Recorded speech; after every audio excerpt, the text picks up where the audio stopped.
Basketball.com. I'm joined here by Adam Scherer, aka Ship My Money DFS. Adam, how are you doing today? Doing good, man. It was nice, relaxing time with family yesterday. Glad to have some basketball to talk about today. Get back to work. How was your day?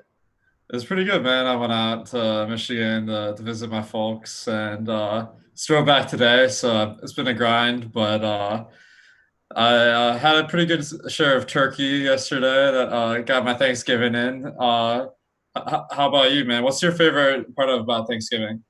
Definitely the food. Turkey yesterday was good. Turkey's always like hit or miss for me.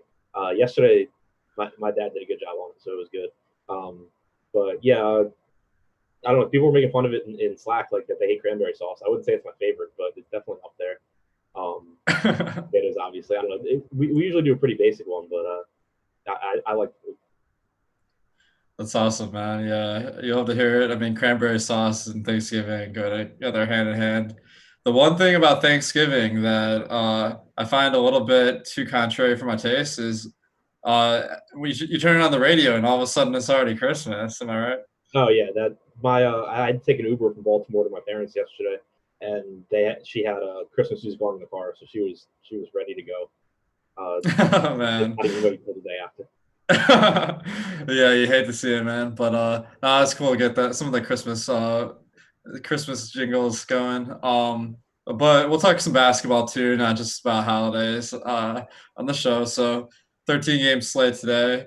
We're getting two huge slates kind of separating that day off. And today's slate, it really seems like it's not a lot of injuries we're working with here, man. What are you thinking about this slate? Yeah, pretty tough.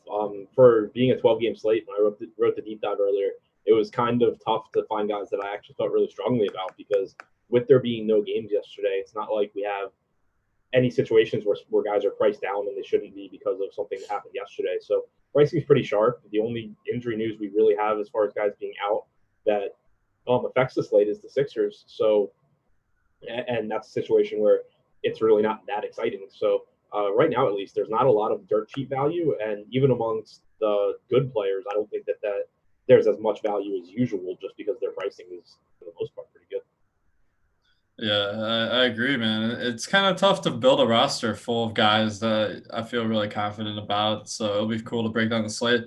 I will mention, I mean, that really uh for a lot of people, it's cool to build a roster with guys you really love, but that doesn't really give you advantage over anyone else because everyone else has access to those same players. So I think the amount of value on a slate really is kind of negligible effect on our chances tonight, and hopefully we can identify the best spots a little bit better than everyone else. So let's get into it. First game, two of the top teams in the NBA, the Hornets and Pistons, going head to head. The last game actually pretty good. Hornets won by 1 point with the buzzer beater, so maybe this running back of the game should be a good one. What we saw last game is Bismack Biyombo started and had a surprisingly good value performance against Andre Drummond. Today, Cody Zeller is questionable, so we're kind of waiting to see news on that. But one guy I'm really liking is Devonte Graham. He's the new starting point guard. He used to be coming off the bench, but been starting most of the last couple of weeks, and he's been pretty good. So that's one guy I'm looking at. But who are you breaking down from this Hornets team? Yeah, I think that Graham is where I would start with the Hornets as well. Detroit hasn't been a very good defensive team overall this season, and Graham, has been good. He hasn't been quite as good as a starter as he was coming off the bench. But you and I had talked about it before that I think we both think that he'll, at least to some extent, start to put up those numbers that he was off the bench because a lot of his time off the bench was playing alongside Rozier anyway. Even now, even though he's starting now, he's still getting a nice share of minutes where Rozier's on the bench. So I think it's been kind of some bad luck that has kept his numbers down a little bit. He's still playing big minutes. Good matchup. The price tags come down a bit, so he's the guy that stands out to me too from Charlotte. And then obviously the big news and one of the biggest pieces of news that we're waiting on is Cody Zeller, who was listed as probable, and now he's listed as questionable.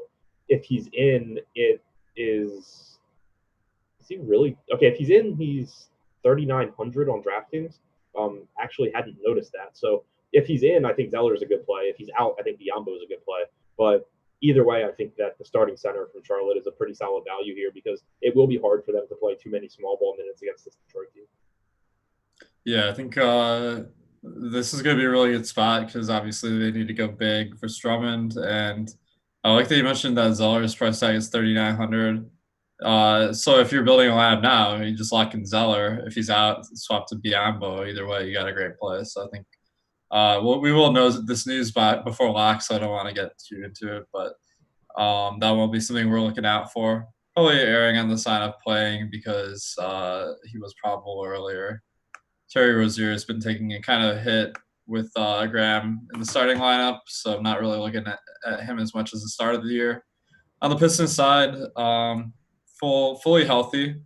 The only guy that really is in consideration for me is Andre Drummond, just because he's playing a lot of minutes. He gets a lot of points per minute. Blake Griffin hasn't been that good so far. But maybe I'm missing something. Adam, are you on any of these Pistons? Drummond, I love, regardless of who's starting, whether it's Zeller or Biombo. I think he would get a slight edge if it's Biombo, just because he would have even more of a size advantage. But either way, Griffin being back, it affects Drummond's rates a bit. The usage comes down, the assist percentage comes down, but he's still a very productive player. He's still playing big minutes. He's still affordable. You're talking about a Charlotte team that's allowed the fourth most putback points per game. Drummond leads the league in putback possessions per game. He's one of the best rebounders in the league. Second most points in the paint per game for Charlotte this year as well. So it just sets up as a really good matchup for Drummond. We saw him get off to a really good start against them last game and then kind of die out towards the end of the game. Didn't finish quite as strong as he could have, but it's obviously just still a really favorable matchup here. And then Blake, I think is still he hasn't been as good as normal, but he does still have close to a 30% usage rate. He is still playing 30 plus minutes, and it's a bad Charlotte defense. So I don't like him nearly as much as I like Drummond, but I would say I like Blake more than anyone else on Detroit. Fair enough. Yeah, I think Blake is someone I was expecting a little bit more. The one stat he's really regressed is rebounding, just not getting it a lot done. And I mean, you gotta expect it with Drummond, but a little bit worse than last year.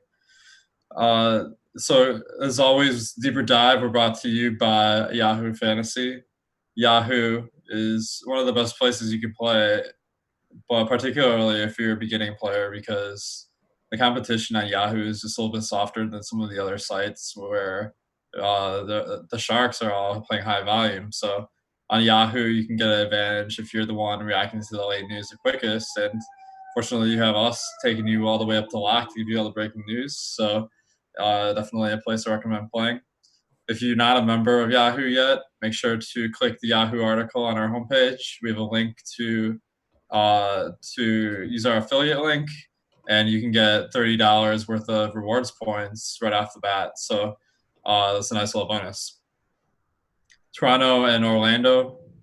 Toronto, they had a little injury with one of their rotational guys, Matt Thomas. And because of that, their rotation shrank from 9 guys to 8 last game. So I'm seeing a little bit of opportunity here. What do you think? Yeah, I think that not that he needed it, but it solidifies Van Vliet's minutes even more. But it's a nice bump for Terence Davis as well, who is just getting like all of the backup guard minutes now instead of losing 8 to 10 to Matt Thomas.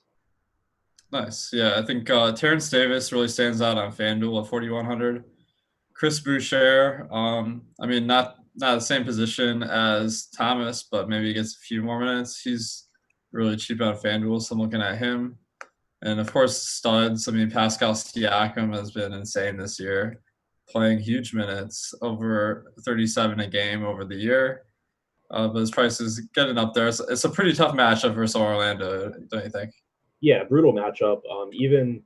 So Aaron Gordon is questionable for the game for Orlando if he plays. He's on a minutes limit. Vooch still out, but their best defender, Jonathan Isaac, I would assume is on Siakam anyway. So even if the overall defense is a little bit worse than normal, it's still a really tough spot for Siakam. The thing that does stand out to me though is that before Thanksgiving, Siakam was like $9,500 or $9,600 on DraftKings, if I remember correctly.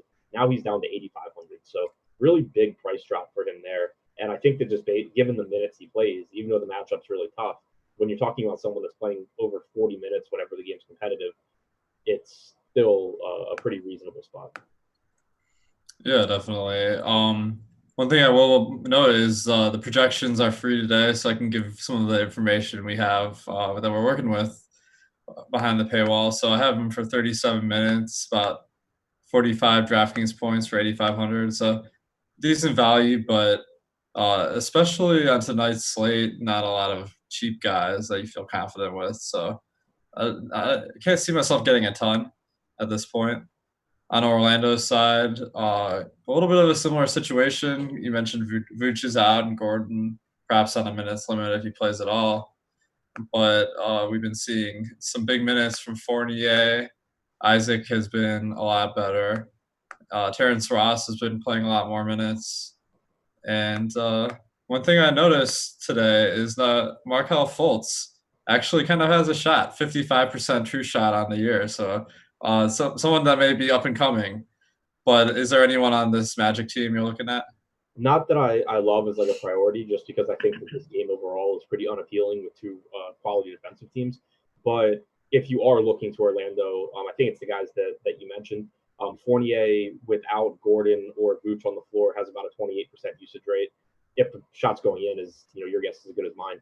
But he should play probably around 33, 34 minutes. He's reasonably priced. Jonathan Isaac's been a lot better this year, as you mentioned. His usage rate is up in the low 20s without Vooch on the floor.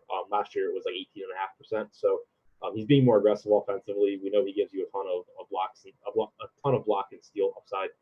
Fultz's price has come up to where even though he is shooting more without Vooch out there, it's still pretty tough for me to get there.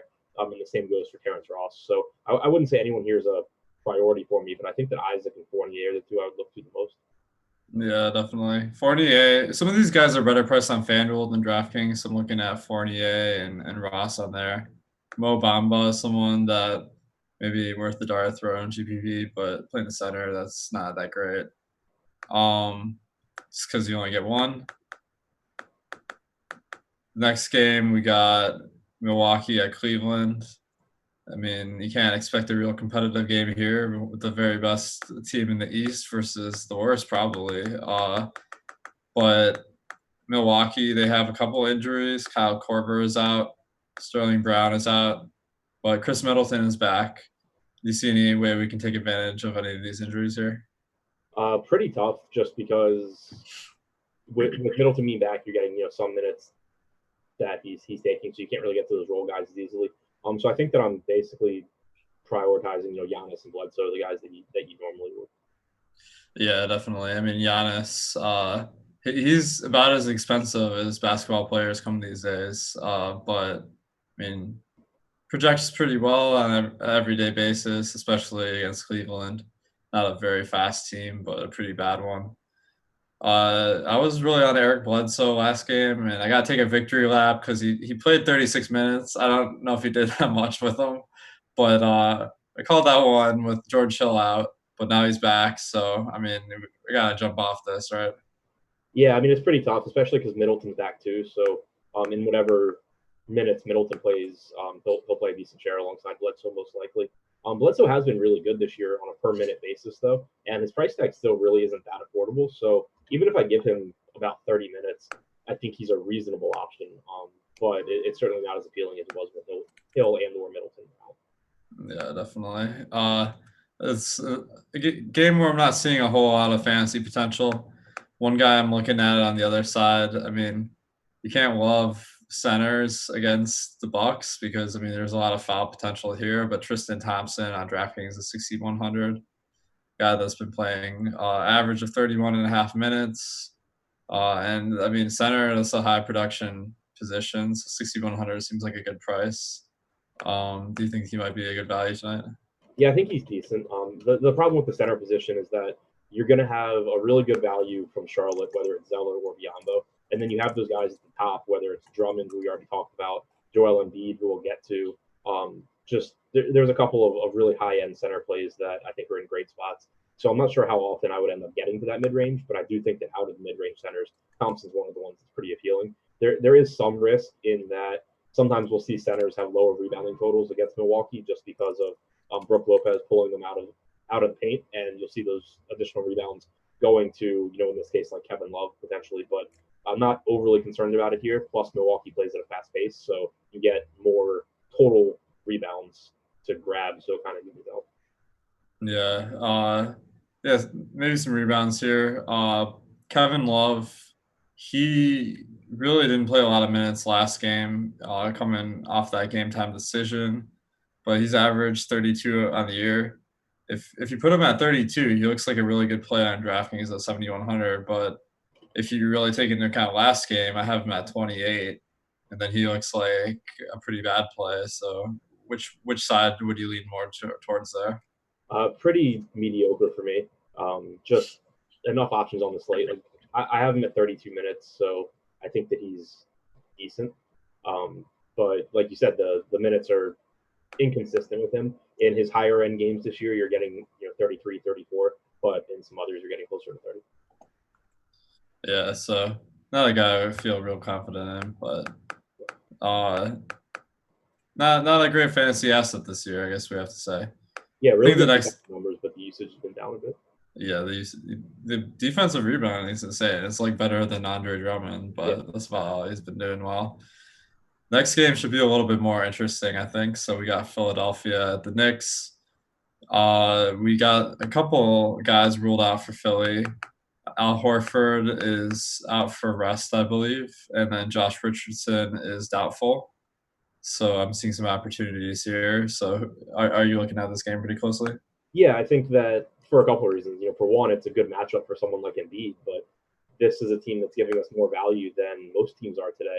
We've seen Fork on Korkmaz getting starts whenever anyone is out for Philadelphia. Now you have Horford out and most likely Richardson out. So he should get into the starting lineup. I think he plays at least 30 minutes here. He's not the most productive player, especially when he's playing alongside Embiid, who obviously is not going to be giving up usage to Korkmaz, but his salary is all the way down to almost the minimum price. So it makes him, I think, one of the easiest value plays. Certainly a guy that you want in cash games, and then in tournaments, there's not really a ton of good pivots around him at that price point either. So someone that I think you're fine just kind of getting into your lineups to open up other stuff. Beyond him, you'll get some guys that you can at least take chances on, like Matisse Thybulle or James Ennis or potentially Mike Scott. The problem is that they have a lot of interchangeable pieces where you don't have to get 28 or 30 minutes from any of those guys. They could all play, 22 minutes, and then you're kind of in a bad spot. So Korkmaz is the one that I for sure feel the most confident in out of the value guys. But then, if you are looking to pivot or just get really, stars and scrubs type lineups, taking a shot on one of like a James Ennis or Matisse Thybulle, I think is okay. Yeah, that's not a bad idea. So I think Korkmaz is a pretty much a lock to get the start. I'm kind of thinking that New York, they start a big front court with Randall and Taj Gibson. So I'm thinking maybe they start Mike Scott today to match up with those guys. But I guess Tobias Harris would be a reasonable starter too, or Thibault. So do you have any particular insight which guy is going to start? My guess is that Harris starts at the 4, Korkmaz starts, and then one of Thybulle or Ennis starts. But I think Korkmaz starts. I think who the other backup that starts is still up in the air. Yeah, I think Thibault started a few games this year. I don't think Ennis has started a game, has I he? don't think he has either. Okay. So maybe Thibault, but not a great fantasy player. He is the very minimum across the industry, though. So I won't mention that. Stock monster too. Say that again. Stock monster, just tons of blocks and steals for Thybulle. Oh, nice. So that makes for a high variance player. So you gotta like that as a GPP play. On the Knicks side, pretty unpredictable from game to game, but the starters usually, if they're playing well, they're going to play a lot of minutes. Aside from Taj Gibson, but what I'm seeing is on DraftKings, maybe RJ Barrett, Julius Randle, and if you're feeling really lucky, Mitchell Robinson, maybe. What do you think? Yeah, I think the price tag on Robinson is really appealing. It's obviously a tough spot, especially because Philadelphia could or most likely will. If Embiid plays his normal rotation, it's going to put Embiid on the floor for the end of the first quarter, beginning of the second quarter, which is when typically your backup center, in this case Robinson, would be on the floor. So it's not even like Robinson's getting to go against backups for Philadelphia. He probably will have to deal with a bunch of Embiid, which isn't great. But when you're just thinking in terms of volatility and pure upside, for a $4,400 price tag, if Robinson is able to stay on the floor, the rebounds are there. He provides blocks. He's a very good fantasy producer on a per minute basis. And you're not taking on a whole lot of risk when you talk about a $4,400 price tag. So I do like him in tournaments just because of the volatility that he offers. Barrett, I think the price tag is cheap enough where he's fine. He's not someone that I'm super excited about getting to, but certainly has a place on the slate just because of the salary. And I think the same goes for Randall, who hasn't been that productive this year. At least I think it's been somewhat disappointing compared to what we thought he would do on the Columbus Knicks squad. And his minutes are still kind of volatile since they insist on keeping Taj Gibson in the rotation. But when Randall's playing well, I think you still have that 34 plus minute upside, which in tournaments, it's you care more about if they're playing well than if they're playing poorly. Yeah, definitely. I mean, Mitchell Robinson, I can tell you from experience, it's a guy that can totally sink your lineups. But if he's playing well, I mean, Taj Gibson is really his roadblock to minutes. So Taj has been averaging 16 a game. So that means if Robinson's playing well, maybe he could play 30 minutes. But he gets so many fouls, it happens once in a blue moon. So I think he makes a nice tournament play. Not a guy that you can feel real confident in, but a kind of interesting dart throw. He's the nice thing about him too at 4,400 is you assume whoever starts for Charlotte's going to get a lot of that ownership, and so he makes for a nice pivot there if you're not rostering them both, where you can kind of get the same roster construction, the same lineup build, and then you basically just get Mitchell Robinson, who's a better per minute producer than Zeller or Biombo at much lower ownership. Yeah, definitely. So one kind of tool you can use to measure the volatility is I actually provide standard deviations for every player on the website under the boom bust tool. And it tells you the chance that they're going to hit their value plus 10 points. I'll look up Mitchell Robinson's here real quick, but I'll mention that if you use the code Deeper Dive, you can get 50% off your first weekly or monthly membership here. But let me see. All right, Mitchell Robinson, 17% chance I have him for to be value plus 10 points. A pretty high standard deviation for his projection. So this is kind of the definition of a guy where if you're just going off median projections, you might overlook his potential. So how do you incorporate kind of like getting some of the higher volatility players in your lineups? Using randomness when I make my lineups, and also factoring in basically the same thing you're talking about with the boom bust tool. Having a target score for guys at their price point where I want them to reach a certain score for their salary. I'll naturally, the way I make my lineups, end up preferring someone like a Mitchell Robinson to someone who projects similarly, but that doesn't give you that same sort of volatility because they won't reach that target score as often. So definitely something I think is important to factor in so that you're building more volatile and higher upside lineups. Yeah, I agree completely. I mean, if you have a lineup that has a higher variance than other lineups, especially if you have some lower owned guys, maybe like Mitchell Robinson, who we have projected for 13% ownership, that gives you kind of that potential to get that outlier score that you need. So I think that a lot of people just crunch based on the average performance or just hand build lineups based on how many fantasy points they're expecting. But if you want to take it to the next level, incorporating some element of how volatile players are is going to be very important. So make sure to use the code Deeper Dive if you haven't already signed up. Next game, we got Atlanta facing the Pacers. Atlanta is one of those teams that we love to target players against usually because they're not very good defensively, as you might expect of a team that's starting Jabari Parker. The big news on Atlanta that we're waiting for is that Cam Reddish is questionable. If he's out, it's not a situation where another guy is really going to jump in the rotation. You're going to see a lot of minutes from DeAndre Hunter, a lot of minutes from DeAndre Bembry. So I have to think that if Cam Reddish is out today, Bembry again for like the fifth slate is going to be the chalk play. Do you think you'd end up with a lot of Bembry?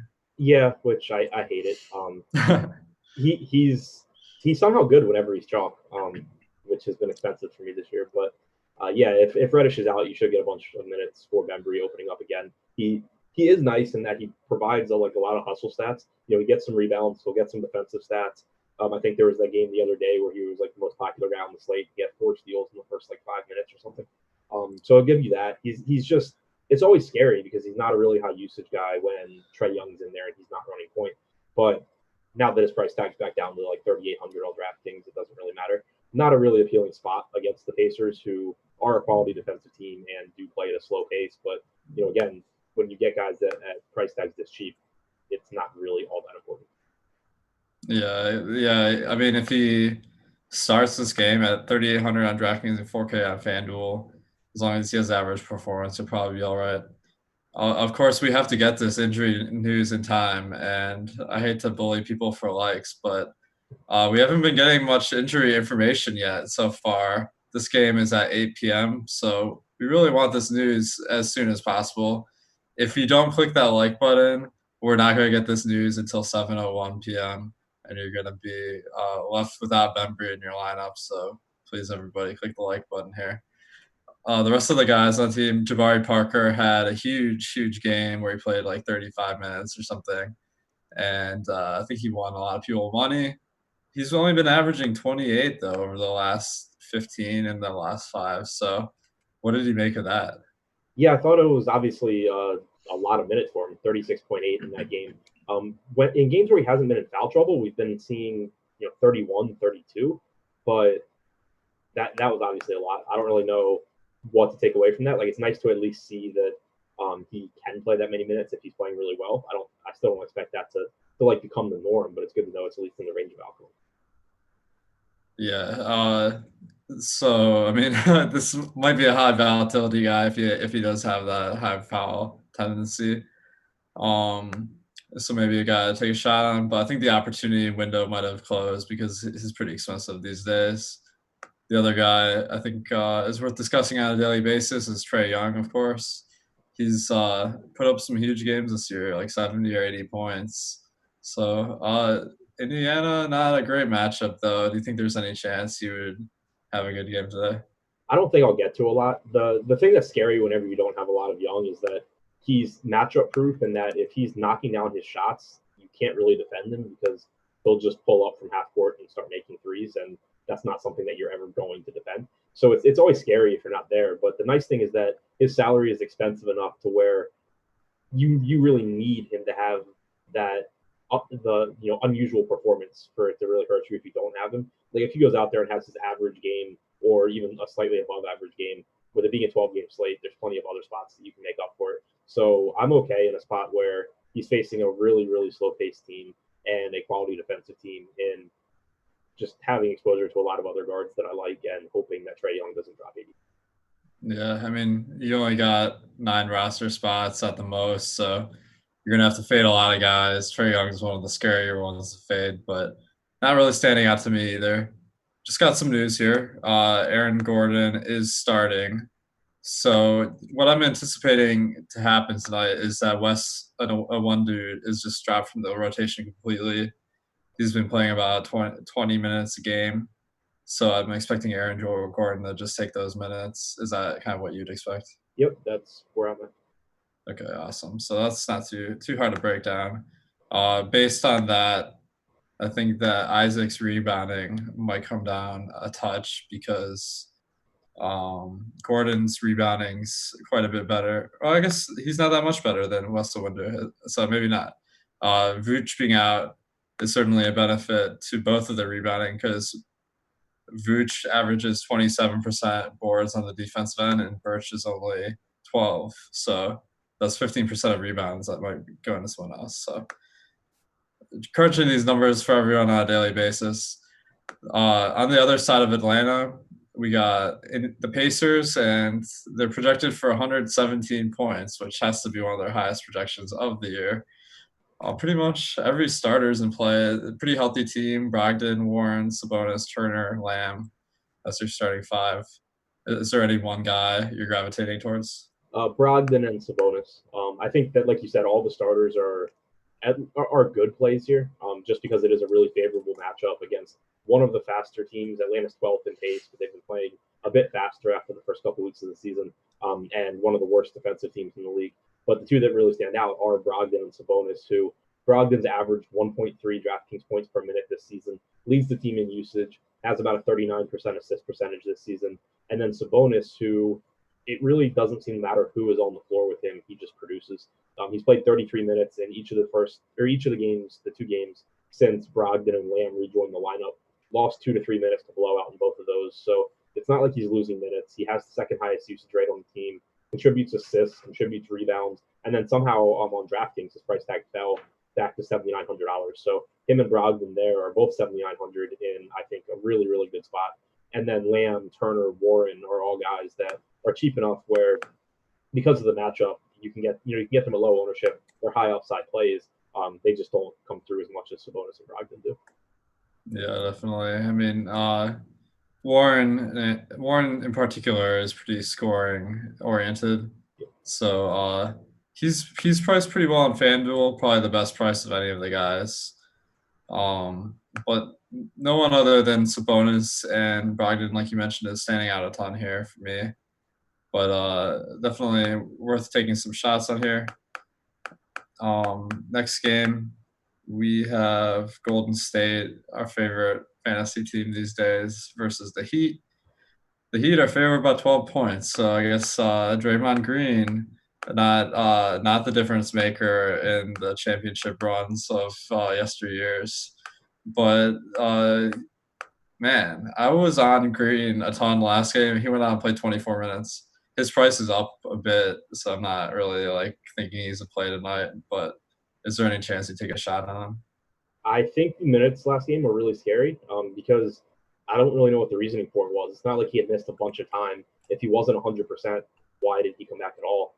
So it was kind of concerning, I think, that he only played 24 minutes, especially because at this point we know Golden State couldn't care less about winning. So I don't know. I think that there's at least some risk that he doesn't go back to his 34-minute role. It's also not a good matchup. Miami's been one of the better defensive teams in the league. They're expected to have Jimmy Butler back, which makes the overall team defense better. So with his price tag coming up, with potential minutes concerns, I'm not too concerned about not getting the Draymond. Yeah, not the scariest fade in the world.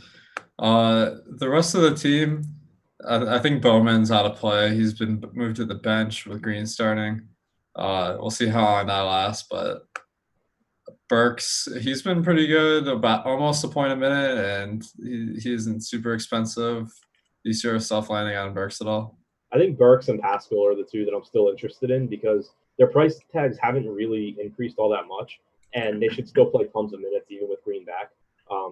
As you said, Green's minutes to a large extent impact Kai Bowman. So Pascal should still get his. They're playing him at the 4 and at the 3. So you should still get around 34, 35 minutes from him. You should probably get in the same ballpark from Alec Burks. You got another 35 last game from him.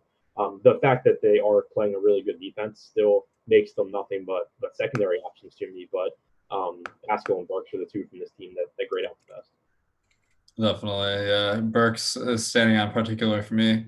One guy, Yahoo specific here, but on Yahoo, of course, the minimum salary of $10. You're gonna end up with a lot of $10 guys and use those to fit in the studs. So I see Omari Spellman is only $10. He's just lighting up the points per dollar for me. I noticed Willie Cauley-Stein last game only played 2 shifts or something crazy, under 20 minutes. Of course, Chris and Spellman are competing for minutes as center now. Do you have any optimism for any of these guys? Not really. I think that the most reasonable projection is probably around 24 minutes for Cauley-Stein, and then Chris picking up 20 and Spellman getting in the low 20s. So it kind of just makes them all unappealing. Yeah. Unless Spellman still a $3,800 power forward on FanDuel? Yeah, he's cheap on FanDuel, but really on Yahoo, it's the only site I'd play him on. On Miami's side, we got a fully healthy team. Butler is back. Justice Winslow. I never would have imagined Steve Urkel's neighbor would have been so good at basketball here, but here we are. The only thing he hasn't learned to do yet is shoot. He's under 50% true shot for the year. Well under. I think he's at 40 something. But He's kind of interesting because last game he came off the injury and played 34 minutes. And if you put him in for 34 minutes versus Golden State, not a bad option at all. How are you? No, he was supposedly limited in that game, so um, it was surprising he played 34 minutes. Obviously, Butler was out for that one, but good to know that he's healthy and he can do that. We haven't seen much of him alongside Butler this year, so it'll be interesting to see how the playing time shakes out. But pretty reasonable price tag on him in a good matchup against Golden State. Yeah, I think on FanDuel in particular, pretty good option. But Bam Adebayo, someone that has been popular pretty much all year. He's 8K now, man, and 8,700 on FanDuel. Is that a price you're willing to pay? It's okay. I'm less excited for him with Butler back. His rates without Butler this year have been really impressive, like a 26% assist percentage, in addition to increased usage. With Butler being back, you still get a lot of minutes. You still get quality rebounding numbers and just good production across the board. But his price tag is going up at a time where his production is probably going to be at the lowest that you're going to get now that Butler and Winslow are back. So it makes it kind of tough, even if the matchup's good. Yeah, that's a good point that maybe you can't expect the same level of production with Baller back in the rotation here. We haven't really seen many games with them all healthy, if any, but I'm expecting Nunn and Dragic and Hero to all take a minute's cut here. Is that kind of your take? Yeah, if Butler had been out, I was going to say I expected about 96 minutes combined from Nunn, Dragic, and Hero. But Butler being in should cut into that a little bit. I think the biggest guy hurt will be Duncan Robinson. He started and played 21 minutes last game, but I would expect that if it's not this game, then some game soon, Winslow just rejoins the starting lineup. But either way, with Butler back, I think you'll see more of him and Winslow playing minutes three over Duncan Robinson. Yeah, I agree. So apparently we have a little bit of uh, a like challenge here that we're supposed to reach 500 likes to get the strategy syllabus unlocked. I actually haven't been looking at the likes, but make sure to click that like button and you can see who our favorite teams and plays are of the day. Uh, Adam, you had to give a favorite cash play and a favorite tournament play, right? Do you want to give people kind of a sneak of who you're on? Yeah, I mean, it was Korkmaz for cash just because of the value, obviously, going there. Joel Embiid, I think, is my favorite tournament play just because only 9K on DraftKings and has a really friendly matchup against the Knicks. Nice. Yeah, I went with Kent Bazemore as my cash play, just because I think that I wouldn't play him in tournaments, but he's cheap. And then Devontae Graham as my tournament play, I think. So it's kind of cool because we were all kind of giving you some different guys to build around, and you can get that with either the Express membership or Core. So the Express membership, it gives you access to the premium video, the premium articles, including the deep dive written by Adam and Laffy, and it's only $5 a week. So if you want to get in at the entry level, that's a pretty good way. You can get the rankings, the lineup builder, and ownership rankings as well. So pretty cool. New Orleans Pelicans versus the Thunder. New Orleans is a 4-point underdog here. We got Alonzo Ball out. Josh Hart's in. Favors is out. So still a little bit banged up, but I think there's some value to be found here. But is anyone in particular standing out to you? Drew Holiday on DraftKings specifically, his salary only came down to 7,800. Coming off that big game against the Lakers. Obviously, it's not a great matchup here. Oklahoma City, middle of the pace attack, middle of the pace as far as defensive efficiency goes. But especially without Lonzo, you should get it helps to solidify Holiday's minutes. It gives him more ball handling responsibilities. The usage will be a little bit lower now that Ingram's back than it was for that stretch where Ingram and Ball were both out. But I think still you're getting just a lot of point Drew, a lot of minutes from him, and a really affordable price tag. So he stands out. Ingram, I think, is the other guy that stands out just because he's playing so well and getting 34, 35 minutes and leading the team in usage. Ooh, I'm feeling nervous about the guy standing out to beat then because I'm seeing a little bit of Kenrich Williams, Jackson Hayes, and Josh Hart maybe, especially on Fanduel where they're all in the low 4Ks. Jackson Hayes, pretty foul prone, but he gets about a point a minute. So I have him for like 24 minutes. Okafor kind of coming off the bench, spelling him. So, uh, do you think he's worth taking some shots on? Yeah, I think that the salaries are nice. Kenrich Williams terrifies me just because he doesn't really do anything, but he does run around and get rebounds and steals and stuff, and his price tag has come down. Hayes, I think, is probably the most interesting out of that group, just because there's at least some possibility that he gets like additional minutes if he's playing well, but that's harder to come by now that you have Okafor back. But again, last game we saw 21 minutes. He didn't play the final, basically 3 minutes of the game. They closed with Josh Hart and went small. But if he's playing well, maybe you still get that 24, 26 minutes. Nice. Yeah, I think that if he ends up playing that many minutes, he could be a pretty good value. All right, we just got a super chat here from Guillaume Blaze. Thank you. $10 Canadian. I didn't know that it was in different currencies. That's kind of funny. But he's asking. He said he's been killing it as a member, but he's wondering if we should be way over on Embiid without Horford over the field. That is. I don't really think that the Horford thing has a huge impact on Embiid as far as Embiid rates go. Maybe you get a couple of additional minutes for Embiid because they're missing Horford and O'Quinn. But the thing that really stands out to me is just that I think it's a good spot for Embiid. The Knicks are giving up the eighth most points per possession to post ups this year. Embiid leads the league in post up attempts, and he's just really cheap. Like 10,200 on FanDuel is a good price. 9K on DraftKings is one of the best prices for anyone on the slate. So, right now we have him projected to be one of the highest owned guys, but still not to be that popular in terms of percentage. So I still like the idea of being overweight on him. Nice, man. I honestly, man, I've been having a lot of trouble getting to Embiid this year. The bottom line is he's only averaged 29 minutes a game, and it's been consistent over the last 5, 15, and season as a whole, which are kind of the time metrics I look at. Now, I think with Richardson and Horford out, replaced by Korkmaz and maybe Thibault, that's going to give Embiid some more usage. So maybe a higher per minute rate. But do you think there's a chance he plays like high 30s here? High 30s, probably not. I think that maybe you see one of those like 35, 36-minute games, which have been pretty rare for him this season. But at the least, like if this game's competitive, I would expect 32 or 33.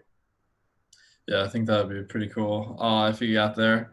But I'd have to be a little bit cautious on that because we're only going to get one or two sped up guys based on the value on the slate. So next game, or I guess we got Oklahoma City versus New Orleans. So the other side.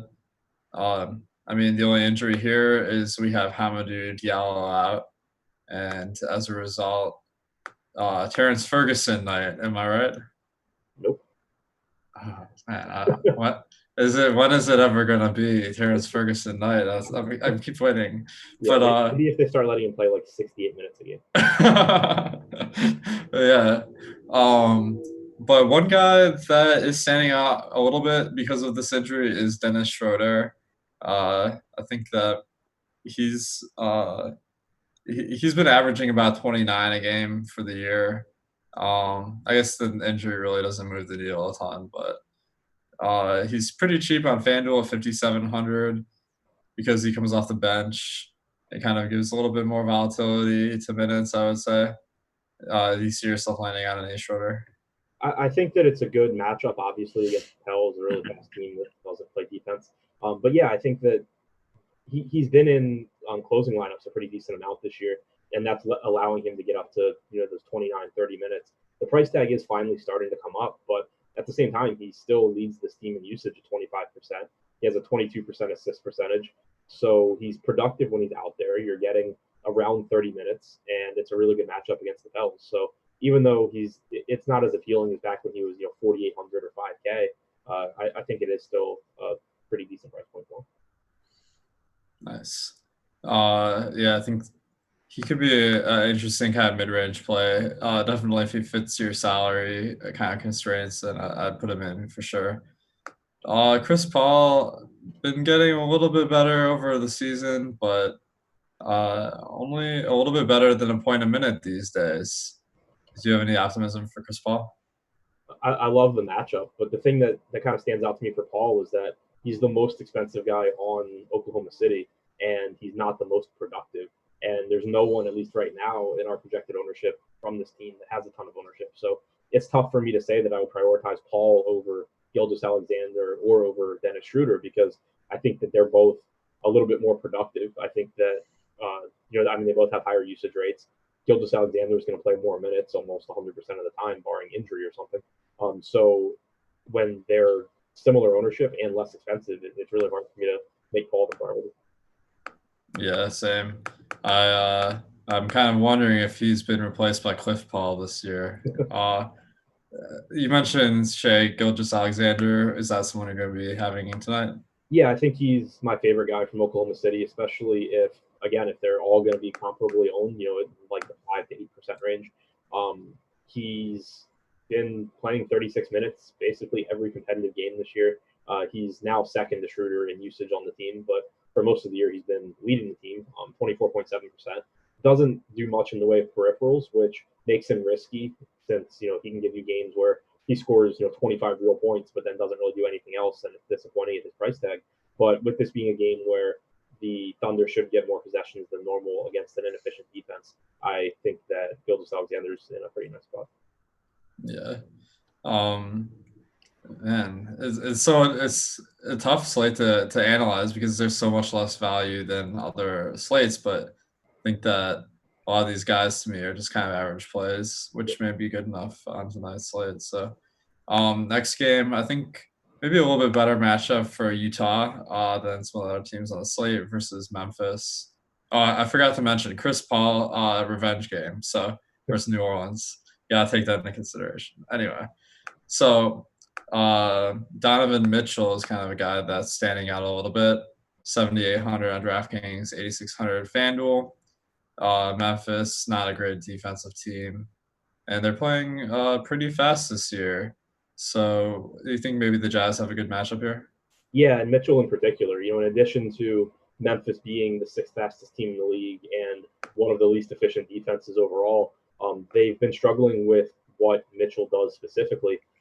For the season, Mitchell has a 30.8% usage rate, but he is Memphis has allowed the third most points per game to pick and roll ball handlers, second most points per possession. Mitchell is sixth in pick and roll possessions per game, seventh in pick and roll points per game in the NBA this year, ranked in the 72nd percentile in efficiency. So you have a team that not only as a whole is not very good defensively, but has really, really struggled defending the pick and roll, where Mitchell is one of the league leaders in points and in frequency. So I think it just sets up in a variety of ways as a really good spot for them. Nice, man. Yeah, I like it. He's kind of standing out to me as well with pretty good per minute scorer and the matchup. One guy that's standing out on FanDuel for me is Gobert. Of course, he missed a few games, but it seems like he's back to full strength. And on FanDuel at 8,300, I mean, matchup versus a team that fires a lot of bricks, probably and Valanciunas as well, not known as a very great defensive player. You end up see yourself on some Gobert. Yeah, especially on FanDuel, like you said, the price tag's really appealing. That's a site that generally has pretty tight pricing on their centers, so it makes it even more beneficial if you can find a mid-range guy like Gobert at that price point to get to. So yeah, I think it is a good spot. All right, so I kind of I have to admit I sold Yahoo a little bit short today, so they are running out an amazing tournament tonight. 200K prize pool for NBA. I mean, that is one of the biggest I've seen on Yahoo. I mean, that's pretty comparable to some other sites, and they're guaranteeing $25,000 in overlay. I don't know if you try to play there on Thanksgiving, but they had this 25K overlay tournament, and it filled up like before I even got a chance to enter. It filled up on like Tuesday for the Thursday slate. So Man, you gotta love that overlay tournament though, right? Yeah, it's awesome. They did it a lot last year, and then it's really nice to see them bring it back. Yeah, so if you're not on Yahoo, make sure to follow the link on our Yahoo strategy article. I will drop that in the chat in a second here. And this is the best night of the year so far to play NBA on Yahoo. So definitely, I'm going to be up there mixing up with you guys. On the Memphis side, Jonas Valanciunas played an absurd amount of minutes last game. Do you see that as kind of a shift in his role on the team, or is that just kind of a random blip on the radar? I think it's tough to say because we'd seen, I want to say it was a week and a half ago, we had like a 30-minute game from him, and it was just like, oh, cool, Valanciunas is finally free. And then he went back to, 24, 25 minutes. So I think it's nice because you can give him that higher minute projection, like, 28 to 30 minutes, and at least know that there's a chance that he does exceed that. You're not just projecting a ceiling, but I'd still be cautious before I completely trusted, 34 minutes from him. Yeah, I think it's reasonable to be really cautious there because it seems like Joe Val, he never gets quite as many minutes as he hoped. And one day he just like inspired all the hope that people had for a long time. So I think maybe this is the day he goes overwhelmed. Brandon Clark, of course, his backup is someone they like playing a lot too. I'm not really seeing anyone else on Memphis that's playable, but is there some guys I'm missing? Um, I think John Morant is actually my favorite guy from Memphis just because his minutes are up too, and they've been up now for a while. He's played at least 30 minutes in 5 of his last 7 games. In his last 4, he's played 35, 33, 30, and 34. So you're getting legitimate minutes now from John Morant, who has been a productive player this year. He's averaged 35 DraftKings points in 28 minutes. It's obviously not a good matchup against Utah, but as you said before, it's just that there's not a ton of value on this slate. There's a lot of correctly priced guys. So even though the matchup isn't great, I think that Morant's price tag is still reflective of the minutes limit that he was on for a lot of the season, and it's pretty clear he's not on that anymore. Nice. Yeah, average 30 minutes a game over the last 5. So there's some room for some bigger minutes games than we've been seeing. Only 28 on the year. So you gotta like that. The matchup versus Utah, not the most inspiring, but Clippers at Spurs. The Clippers are a team that have really been disappointing the Spurs have been really disappointing, especially on the defensive end here. Clippers, pretty impressive. So I have to correct myself. Probably the best team in the league when they're fully healthy. And today we got the whole squad, Kawhi and Paul George. So the net result is not projecting anyone to be a great play in fantasy. But is there any guy you'd be taking a shot on? It's the same boat. Like there's obviously a chance that one of these guys has a big game because they have tons of offensive talent between Leonard, George, Williams. Harrell obviously is a good fantasy guy too. But when Leonard and George are back, it's just tough to roster anyone unless you're getting a really, really favorable price point, which I don't really think that you are here.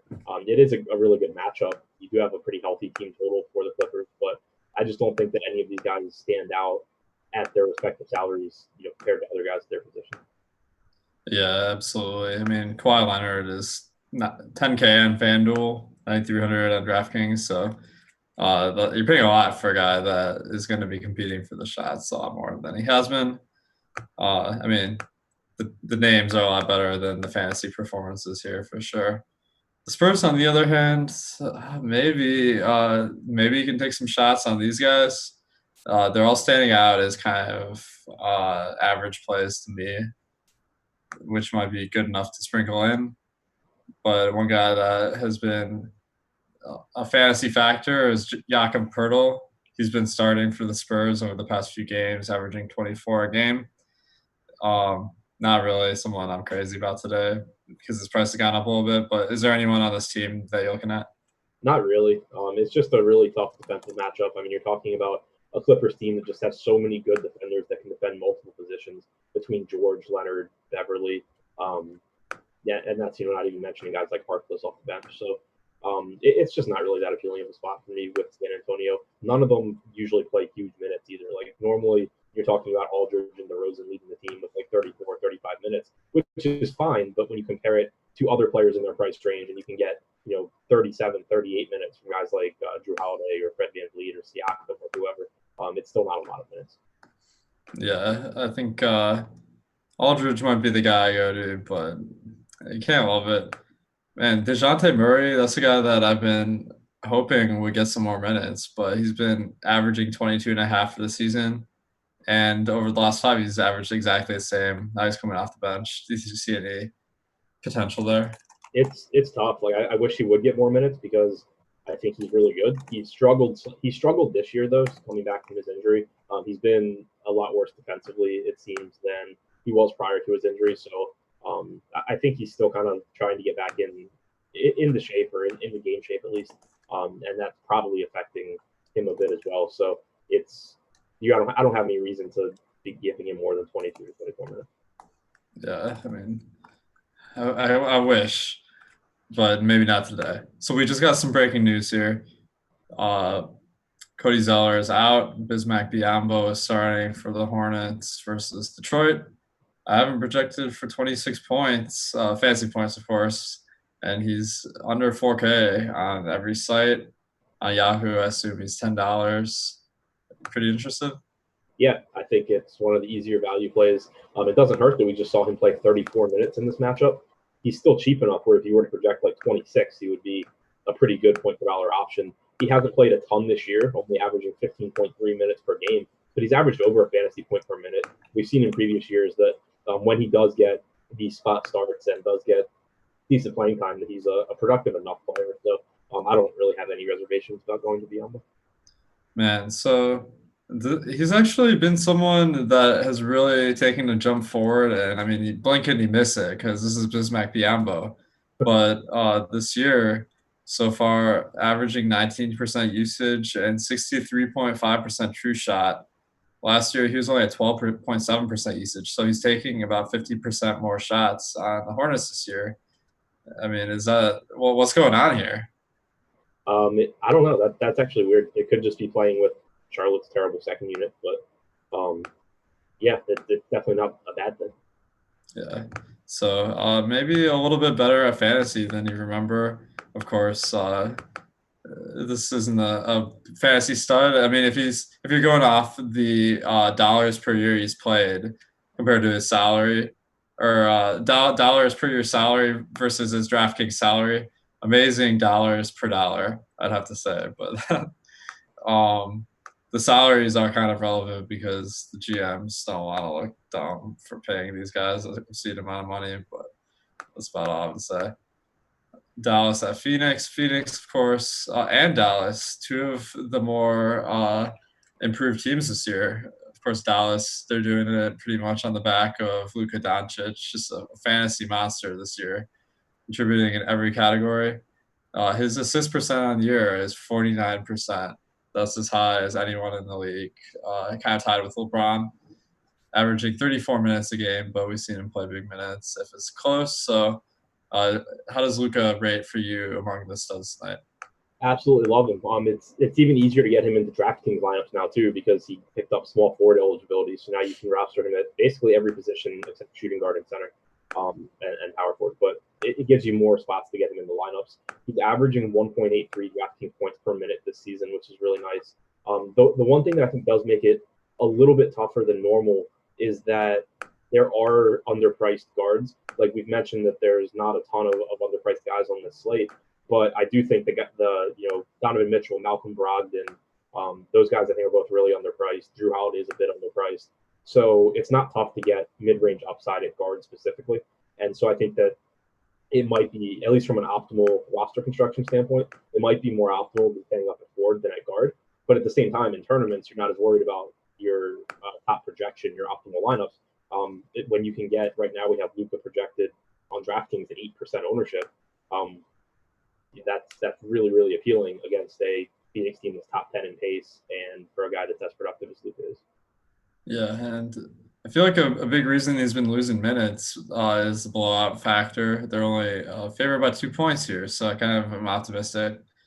Another guy on Dallas, I mean, Kristaps Porzingis is always worth mentioning, but Dallas sending out a lot for me. But Tim Hardaway Jr. has been in the starting lineup, and he's been playing a lot of minutes. His salary is up, though. Do you see yourself landing on either of those guys? Porzingis more than Hardaway, just because Hardaway's price tag did come up a bit, like you said. He's been really productive this year, but he's when he's with best in the unit. But he's been shooting a lot better than you would expect. I have him projected for about 0.8 minutes or 0.8 fantasy points per minute on average, which makes him pretty mediocre play here. I think the Porzingis is interesting just because his rebounding numbers are continuing to increase. He's getting double-digit rebounds pretty much every game now. He started out the year not rebounding well at all, but it seems like he's kind of getting his feet back on the rim, getting back into shape, and the salary is still pretty cheap. So not a bad consolation prize if you can't get to Luka from this team. Nice. Yeah, Dallas. Luka, man, he's doing so much. I feel like it might take away the potential of Porzingis compared to previous years, but still a good player. On the other side, Rubio. He came back last game and he was mega chalk on DraftKings, but I'm completely disappointed. His price actually came up after that. Aron Baynes is back. Someone that has been pretty effective, but his price is up a lot. I'm not seeing anyone really stand out aside from maybe Rubio just one last time. How about you? Yeah, I don't see a ton of value here. You mentioned Baynes' salary is up. It's not a situation where we can grab him at a depressed price point like we could some of these other injured guys. Rubio being back is a pretty negative impact on Devin Booker, who so far this year has averaged less than a fantasy point per minute when Rubio is on the floor.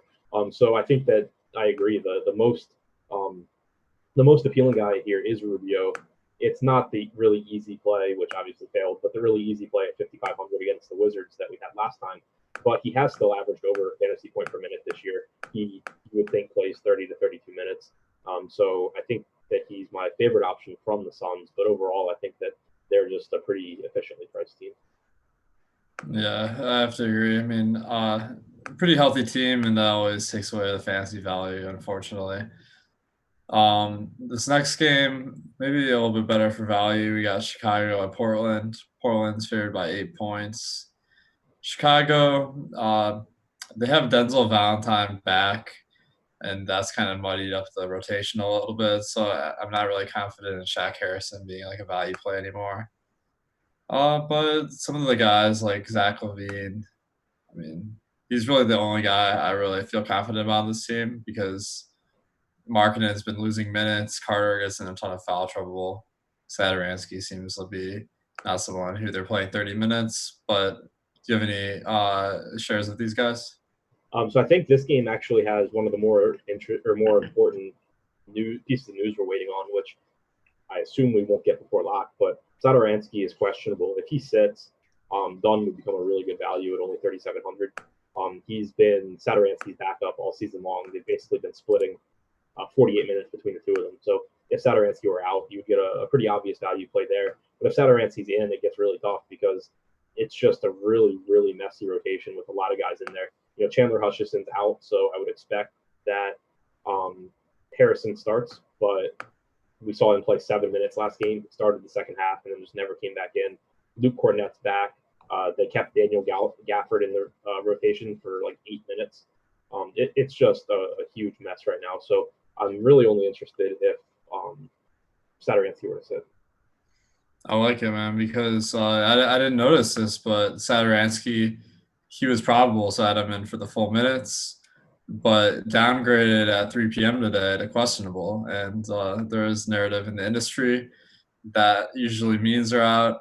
I don't really have a strong feeling one way or the other about that, but a lot of people build lineups as if every questionable player is in. So that means Chris Dunn may have a lot lower ownership than the situation dictates. Of course, I got totally burned on this the other night with Tyus Jones because if John Morant sat, he would have been amazing. But that's kind of the gamble you're getting yourself into. How would you approach that from a late swap or non-late swap stand? I think the other benefit to projecting it is if Satoransky doesn't play and that Dunn does play, is that if Satoransky doesn't play, or if you play Dunn and Satoransky plays, you at least still have outs because we've seen plenty of games this year where it's like 26 minutes for Satoransky and 22 for Dunn, or 24 piece. Not that that's the norm necessarily, but Dunn still gets minutes. It's not like you're drawing dead if Satoransky plays, and then you obviously just get massive upside if Satoransky sits, because you have a really cheap point guard that's playing big minutes and is low owned because we didn't have the news. So I think that I would lean towards projecting this as Satoransky being out, because I think there's a bigger benefit from having Dunn. If you're risk averse, then obviously keep in mind that it's going to be a pretty suboptimal play if Satoransky is in. But I just think that I think the preferable approach, if you have to choose one, is to just treat it like Dunn's going to start. Yeah, I like it, man. And I think there are some pivots you can make if Satoransky does play. One being on the opposite side of this game, Kent Bazemore, man, just insanely cheap. For some reason, he's just like the minimum price. I mean, he's been coming off the bench, and there's no real reason to think he'll have a good game this game. But 3,200, that's just great value. I mean, am I crazy here? No, I actually hadn't seen the price tag, and I was really confused earlier when you mentioned it. But no, that's really cheap. Like, he's playing, let's say he plays 18 to 20 minutes at 3,200. That's still a reasonable value. So it's obviously not ideal. I wouldn't want tons of Kent Bazemore, but if worst is the worst and you have to swap this on, it's fine. Yeah, I mean, it's hard to feel really positive about Bazemore, but you got to like the salary on the slate is in short supply. The other guy standing out a ton is Damien Lillard. At certain points in the season, he was like 10K or higher. Now his price has come down a bit. He's only averaged 31 minutes a game over the last 5. I don't really know what to make of that, but do you have any reason to believe he would have a minute's haircut here? I don't think so.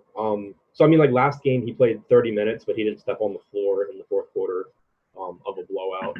I'm assuming that's probably been the issue most of the time. Yeah. 27 minutes in a 23 point game, 36 minutes in a close game, 35 in a close game.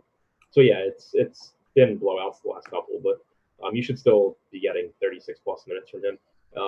Chicago's played at a reasonably fast pace this year, which is nice. They're not a great defensive team. One thing that does stand out about them, though, and I noticed it the last time that these two teams played, I think it was, they actually have been the most efficient defensive team against pick and roll ball handlers this year, which Lillard is pretty much always one of the highest frequency pick and roll guys. He was still good against Chicago when you would expect him to be, but I thought it was pretty interesting that in that game he had 13 points and 12 assists, as opposed to one of his games where he gets up a ton of shots and scores a ton. So maybe you'll see more assists, a little bit lower usage because of the way Chicago plays defensively. But like you said, we're talking about a guy who earlier in the year was 10K, now he's 8,700. I'm not going to be too hung up on stuff like pick and roll defense. Yeah, I like the insight there, though. I mean, that's really cool. The salary is still a pretty good spot. Last game, pretty interesting one. By the way, we got the 500 likes, so thank you guys. Strategy syllabus is now free on the front page, so make sure to check that out for Adam's favorite plays as well as mine and some of the other guys on the team. So we got the Wizards at the Lakers. Lakers are favored by 11. Obviously, they're a strong defensive team. The Wizards, though, play at a fast pace, and they have one of the worst defenses. So what that leads me to believe is maybe we see some good performances from LeBron James or Anthony Davis. Are these guys ranking as some of your favorite studs? Yeah, definitely. Washington kind of just like the gift that keeps on giving. They play at a really fast pace. They don't play defense, and that's obviously really appealing. So Davis projected for a lot of ownership, and I think he should be. He's still only 10K on DraftKings, which is pretty insane. LeBron, more expensive, I think, projects a little bit better, but again, you're talking about a $1,200 price difference on DraftKings. On Fanduel, I think they're a little bit closer together. One thing that did stand out, and it's again, like if you're like hand building a lineup or playing 3-max or something, it's something you can at least consider. It shouldn't be like a huge thing though, but Washington's been one of the leaders in transition points allowed, transition possessions allowed. They've allowed some of the fewest post-up possessions per game. Obviously, I think that Davis will still post up a ton because they're going to run the offense through him.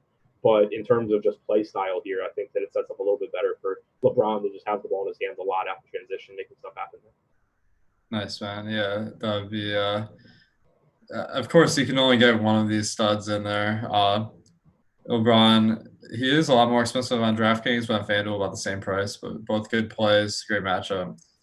I'm not really seeing anyone else on the team standing out to me, but are there any sleepers you're looking at? Dwight Howard revenge.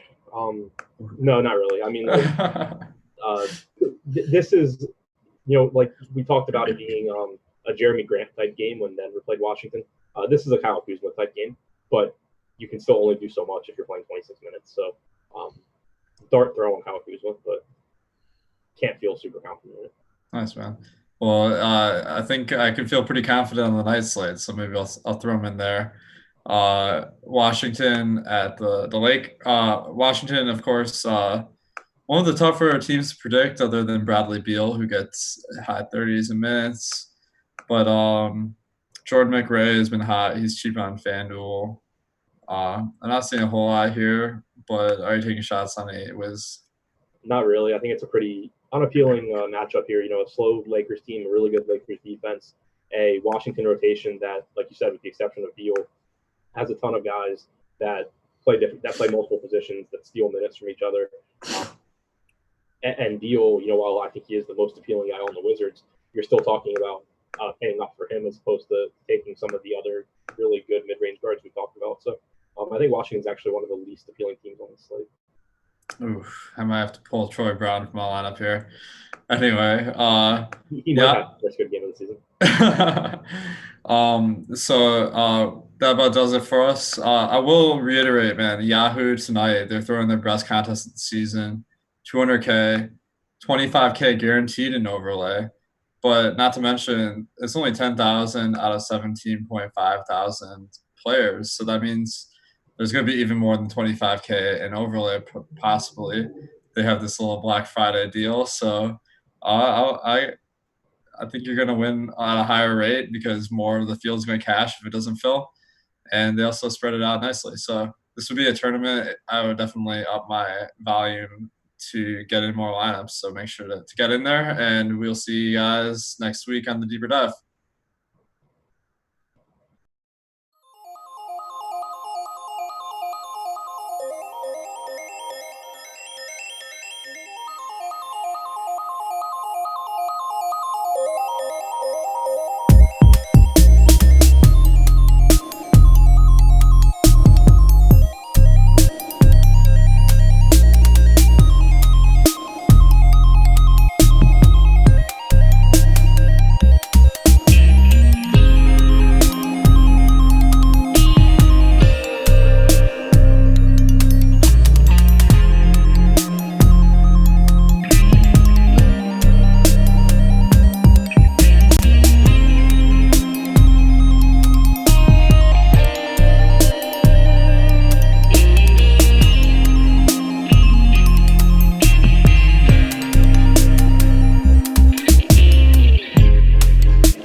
Welcome to the Awesemo.com Live Before Lock Show. We're taking you through the day's 12-game slate because there's no downtime here for the weary and the tryptophan loaded amongst us. I'm Chris Spags, joined as always on Fridays by my pal, the Chubster Josh Engelman. How are you doing, Josh? I'm good. I got myself an afternoon massage today. Felt pretty good. Needed it. Needed to refresh the old mental batteries, and it certainly worked. So shout out to the gentleman at Asian Relaxation that really tuned me up. I'm glad you said gentleman there, because otherwise there could have been a litany of Robert Kraft style humor that could have followed that up. Oh no, I guess it still could technically for people. it was a nice man that just absolutely, like, I felt like he was trying to reach through my body from my back. It sounds sensual, but also an important way. That's what they're trying to do. That's the thing with the guy massage, though, is I feel like they go at you hard. Like, it's like you're basically boxing them and taking body blows over the course of an hour, which I'm already not big on massages, but that would definitely not be my preferred approach. I don't want to be like abused throughout the course of an hour. It's worth it in the end. Besides this live stream, I don't want to be abused over the course of an hour. But you know what? It's always a good time when we're playing DFS, talking about the NBA DFS slate. It's also a better time when we're playing on fantasydraft.com, because they are the official home of rake-free DFS. Of course, the Hooters main event is their big tournament, which is going off every Sunday, the largest rake-free DFS tournament you will find in the industry. But all the games on fantasydraft.com are rake-free. That's what the benefit is there. All the contest entry fees go right to you, the winners. So go to fantasydraft.com right now and use that promo code AWESEMO, AWESEMO, for your free 7-day trial and your entry into the world of rake-free DFS. You playing on Fantasy Draft tonight, Josh? Shit, I'm coughing. Hold on. Are you dying inside tonight, Josh? Bubbles from the ginger ale got me there late. I am not playing on Fantasy Draft tonight. Keeping my action to a relative minimum. I've got a couple people coming to the house tonight for some post-Thanksgiving festivities, so a little bit lighter for me today. All right, so here we go. So no fantasy draft today. I was going to ask you for your fantasy draft play of the night, but we don't have one then. But you know what? If you want one yourself, go to awesemo.com/join. Use that promo code live before lock. We have fantasy draft projections, all the data you'll need there to have a good lineup on fantasy draft or elsewhere, including sites like Super Draft. We talk about a lot here too. So go check it out right now at awesemo.com/join. Use that promo code live before lock for half off your first month. All right, so let's talk. You live over there? You ready to talk? I'm good, man. I'm good. The bubbles get me. I don't drink soda all that often. I made some. There's like a particular hooch that you can put together that is like big time around where I'm from in Pennsylvania, which is coal region, awful country. But I made a bunch of that today, which it involved adding some ginger ale. So I actually have soda in the house for the first time in a while. So I'm having one, and it's just wreaking havoc on my body because it's not used to the carbonation. Oh, I thought you had like a little delicate belly going on, and that you were drinking the ginger ale because of that. I didn't know it was because you were making just it's here, and I was like, oh, I really like ginger ale. Also, we got one free piece of content here thanks to the likes that were given during the deeper dive right before us. It is the strategy syllabus with Josh. You lovingly put together, I believe, 5 days a week, and then Adam does it on the weekends. Adam does it on Saturdays. We don't do it on Sundays for the NFL season because no one cares about basketball. And the obvious reason that you already have a hard enough time getting people to contribute. Super true. So go check it out. The link is in the chat right now. It is free today. It has all the picks. I didn't get a chance to put mine in because I had to do an entire NFL slate today for the Slant and Go. But yeah, go check it out. We have our picks in there pretty much every day. And you can see the best cash game picks, places to pay down, places to pay up.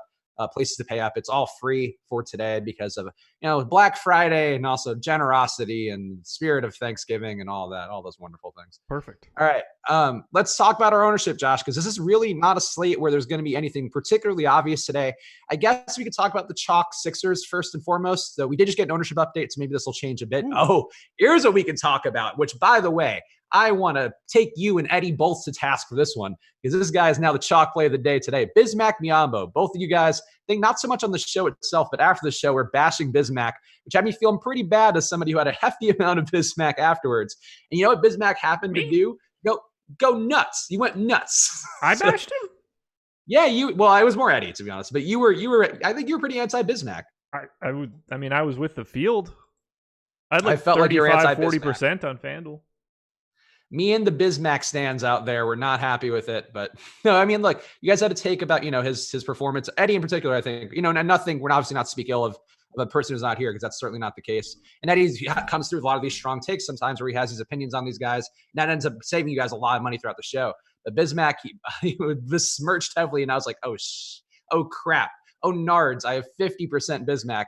And then Bismack went nuts. And this exact same matchup he has today. No Cody Zeller out there. There's really no size that they can go to besides Bismack. You can play it small with Marvin Williams. That's going to go really poorly. So what are you doing with Bismack today? He's now going to be the chalk on DK at 31%. And let's see, is he also on FanDuel? His price is actually down on DK. On FanDuel, he will also be one of the chalkiest plays at 29%. Yeah, I'm gonna have a ton of him. Although I'm apprehensive the same way that I was a couple days ago. You should read absolutely nothing into that performance from a couple days ago. Somebody mentioned it in chat right now, and I agree. Eddie and I both didn't think that him playing like 34 minutes or whatever was even feasible. And I stand by that, and I don't think it's feasible again for today either. I won't be projecting him anywhere near those sorts of minutes. But he's cheap, and he's starting at center at like a discount price tag. So I don't see any way to not be playing him, but he's still Bismack Biyombo. It's the same things that that we would have said from Wednesday today. I guess it was Wednesday, right? Like, be careful. It's not out of the realm of possibility that he plays 20 minutes and they stretch the floor more, or he gets into foul trouble and they go to Willie Hernan-Gomez more, or PJ Washington more, or Marvin Williams more. Don't just assume that because he smashed on Wednesday that he's going to smash again today. However, he's still an excellent value. Yeah, so to me, the thing is just more that I don't see how he didn't get minutes. And it's kind of seemed like Charlotte's wanted to give him more minutes recently. I mean, he had at least, the minutes load hasn't taken a big jump, certainly not a jump like that, but he was on pace to play 26 minutes the game before that. I think also he's seen more minutes and seen more opportunity with his scoring. I mean, which is weird to say about Bismack Biyombo, but the usage rate for him has been up a bit. And he had 35 fantasy points against Chicago. Like, they've kind of gone away from Zeller. Zeller hadn't had over 25 minutes in his last 6 games because they're giving Bismack a pretty steady run of minutes. So I don't know what the logic is with it. I don't know. And he has looked better, I guess, for whatever that's worth too. But and he got there with a lot of real life points against Detroit, which is hard for Bismack to land on. But yeah, I'm here again today. He's cheaper than he was in that game. So I don't see why I'd have less Bismack, but I had a stupid amount of Bismack there. Now it just seems like people check the box score, see Bismack went nuts. And I think you're right that there is still a pretty decent amount of risk to him, but I'm just going to be heavy on him because there's not a lot of value. And it's like, if it's him or Korkmaz, I'd rather have Bismack. He's a fantastic value. He's roughly a point per minute guy. I've got him in for 26 minutes right now at 3,900 or 3,800 or the flat min on Yahoo. I shouldn't need to tell you. I mean, he's not all that appealing on Yahoo. There's just a ton of value out there right now, but on FanDuel and DK, just play him. Don't overthink it. Yeah, I think that's where I'm shaking out with it too. And I'm a big Bismack fan, and I've liked what I've seen from him. And I think too, just he's the only guy they have with size who can be out there right now. They clearly don't want to play Willie Hernan-Gomez. They've given him many shots. They have pulled the plug on that experiment for the most part, even though he got a couple minutes last time. Of course, Bismack now will get in foul trouble like within 2 minutes and have three fouls right away and be on the bench. But I still think it's a play on this slate where I'm going to be there more than not. The other cheap chalk we have to hit on, all the Sixers chalk. Matisse Thybulle taking a jump up. He also had a big box score day his last time out, played just low 20s minutes, had a monster day with a lot of steals and blocks, and that's what his key contribution is going to be. But he also had 15 real life points, which may be even harder for him to recreate. And Korkmaz is going to also be chalky. I know he's not going to be as chalky, but Ennis in the mix, Mike Scott coming up a little bit with some of the projections. So what are you doing with the Sixers cheap guys, and which of the guys do you want and which do you not want? I mean, I don't want most of the cheap guys from the Sixers. Unfortunately, that's not going to work out just because of the way value is happening. So on FanDuel, I'm getting quite a bit of Korkmaz at the flat minimum. I'm not thrilled about it because he's pretty bad, honestly. But again, minutes should be there. Tons of guys out. I'm getting a little bit of Thybulle, basically twice the field, flat min, small forward. I'm paying down on more positions to get up to like Braun and Giannis today, so I'm not getting as much Thybulle. And I kind of prefer Kenrich Williams at 4,300, just above him. But it's really, really difficult, in my opinion, to avoid these two cheap guys from Philly, especially on FanDuel, just given the construction and where the value lies. Yeah, I really don't have a strong lean between Korkmaz and Thybulle. Like, they pretty much are projecting like dead evenly for me. You know, Thybulle, I think the steal's sort of hard to replicate. Like, the projection that I put together for him, I have him, like, it lands with him getting 2 steals, which seems unlikely to be able to bank on. So I don't feel the most comfortable with it. Whereas Korkmaz being able to score just enough to have fantasy value, I think seems fine. And I think too, the fact that you have Ennis and Mike Scott in the mix, both guys who can take those minutes from those guys and kind of get some scoring going too, or in Ennis's case, more of a rebounding kind of all-around game. Scott can score. I just have a lot of those 4 guys and mixes, and I don't have a strong lean on them. But to me, they're splitting about 20 to, I think 30% of ownership between those 4. That makes sense. Yes, I don't know. I really don't have a strong take on it. I wish I had a stronger one. But we do try to keep it honest here, and I really don't think any of these guys are particularly better than the others. But obviously with a lean towards Korkmaz and Thibault, but I'm playing all of them because they can all get going here. Here's one guy who popped for me, and I know he's not going to for you, but I do think with there being no Chandler Hutchinson in the mix and also no, and possibly no Tomas Satoransky, I think we'll see a game time decision on him there. But Shaq Harrison is coming up for me again. I know you hate him. I know he doesn't do much. He has games where he literally has a 0% usage rate. Not your favorite things to target. But do you have any Shaq Harrison on this day on a slate in which there really isn't a lot of great value that we want to bank on? Nope. You son of a bitch. How about Chris Boucher, who's going to be much more of an important play than Shaq Harrison on FanDuel? Yeah, that's a weird one. Somebody just asked a question of like, can you elaborate on it? And I guess that I can try. So Chris Boucher has become a function of the slate today. It's almost as if the run that he got in their most recent game is driving this, but it's not, at least not for me. So one of those nameless dudes that are in their rotation is out now. Matt Thomas, whatever. One of those goons that isn't very good. But this was a big time blowout. So Chris Boucher got 25 and a half minutes on Wednesday. Had been playing in like the 15, 16, 17 range. I don't think that you should be expecting him to play anything north of 18 minutes. I put him in for 18 minutes, at which point he's a 1.2 fantasy point per minute guy. So he's popping up as a really nice point per dollar play, which I think is being driven. He's sort of like the pro optimizer play for right now on a slate where there's not a ton of value. He's $3,700, and he's going to project by any reasonable projection system to be like a 1.2 fantasy point per minute guy. That's where he's been at for the last 30 days. That's where he is in my baseline model as well, even just ignoring that sort of data. So it looks good, but what you're really looking from him on today's slate, at least on FanDuel, roughly 29 fantasy points, 29 and a half is where I have my target score set for today. I guess like he gets there from time to time, but he's one of the trickier guys in that I don't necessarily see the appeal unless you think for some reason he's playing 20 minutes or more, and I don't really know how to justify that he'd be doing that. I mean, look, I think part of it too, and I, our ownership does kind of account for this as part of the process, but big box score game from Chris Boucher last time out, which was because of them blowing out the Knicks. And weirdly, like Boucher's a guy who's going to project well, I think, with any system because he's such a great per minute guy. It just does seem like there's a very easy path to him getting 15 or less minutes. And, guys like Terence Davis are also in the mix and a bit more versatile of a player where if you're going to give wing minutes to somebody in this kind of matchup against down pace Orlando, that's the thing too. Like Orlando is so slow where I don't see how Boucher like gets there really in a meaningful way. But your logic makes sense. It is kind of a tough thing to explain. But to me, if he's that highly owned, I guess I would just try to find some way to go elsewhere, but I don't know that you can. I think there's enough value out there now that we don't have to get so crazy about paying down for him. Okay, that is fair. Thanks. Thank you, Bismack Biombo, the person we should be thanking this Thanksgiving. Tell the Awesome on Twitter to tweet that out. Thank you, Bismack Biombo. Yeah. Sam Snyder asking $5 super chat. By the way, thank you, Sam. We appreciate all the super chats this season. Best FanDuel point guard under 5K. Are there any you're landing on a good amount under 5K who you find would be worthwhile for our boy Sam Snyder? Rondo would be the answer to this question. I love Rondo today. I think he's real sneaky. I don't love him, but I love him. Rondo is the answer.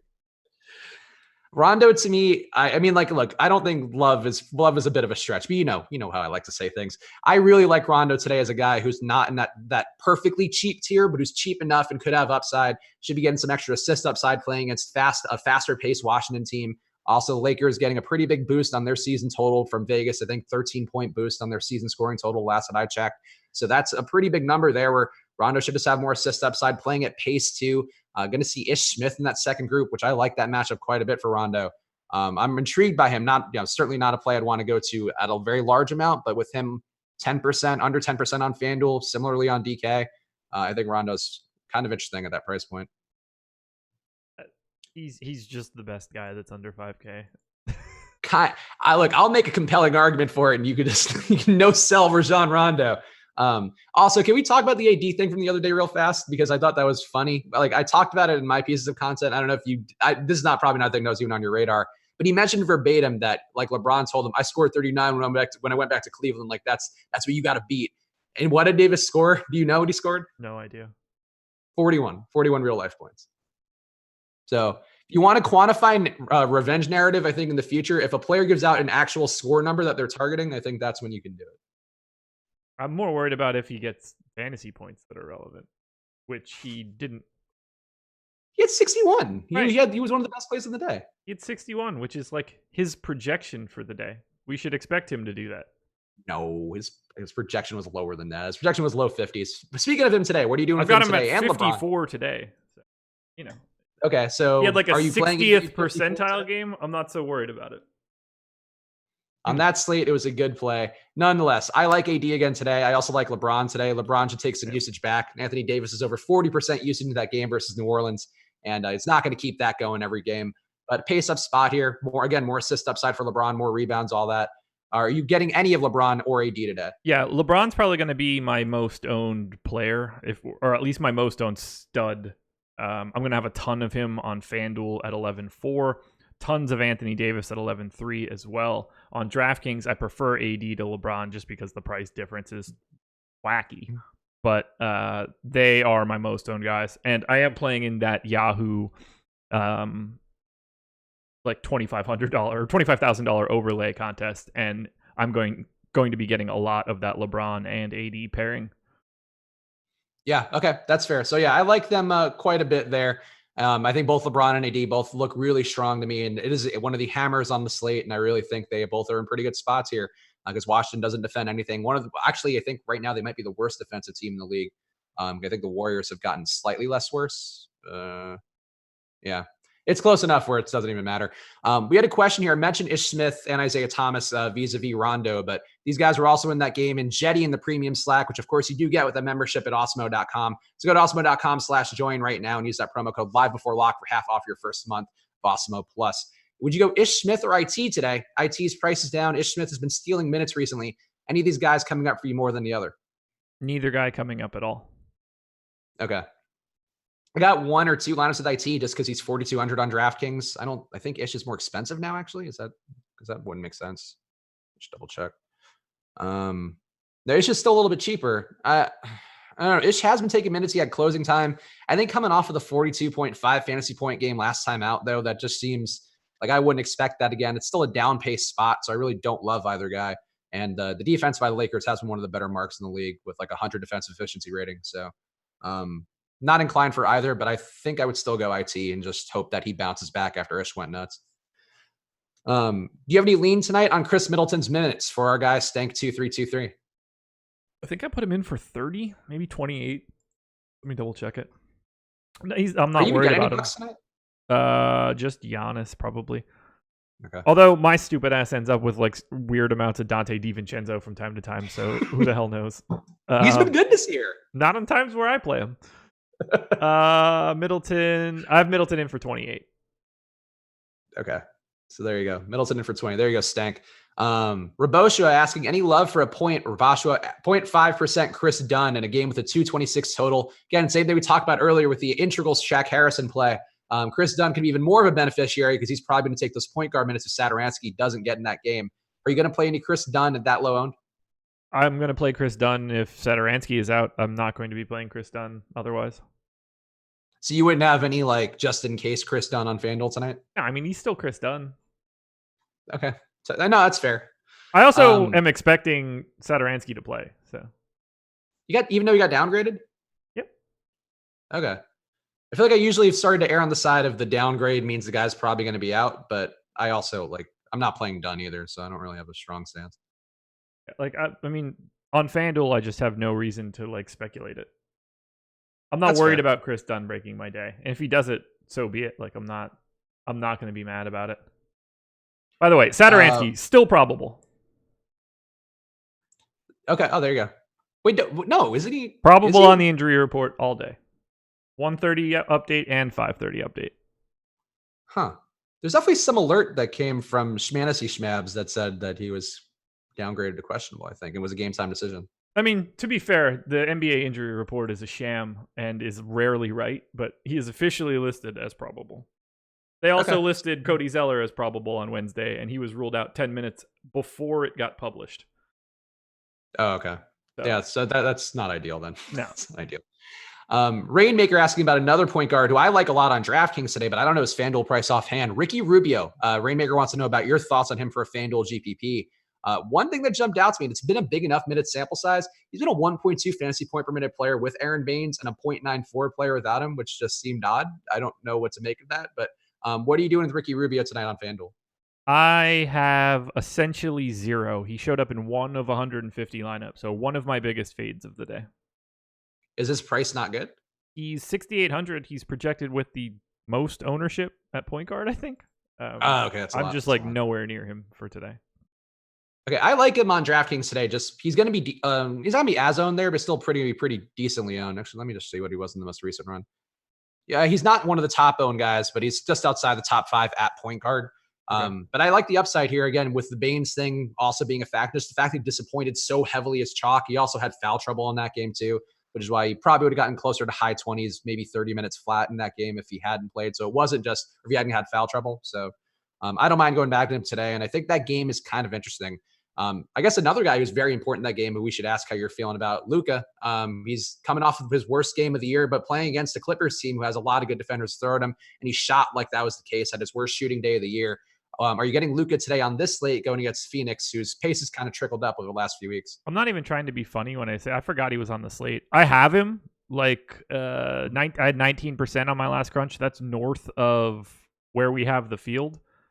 I just feel like I don't have him on Yahoo. I just feel like there are better plays to pay up for today. I totally am sleeping on him tonight, which makes me more than a little bit nervous.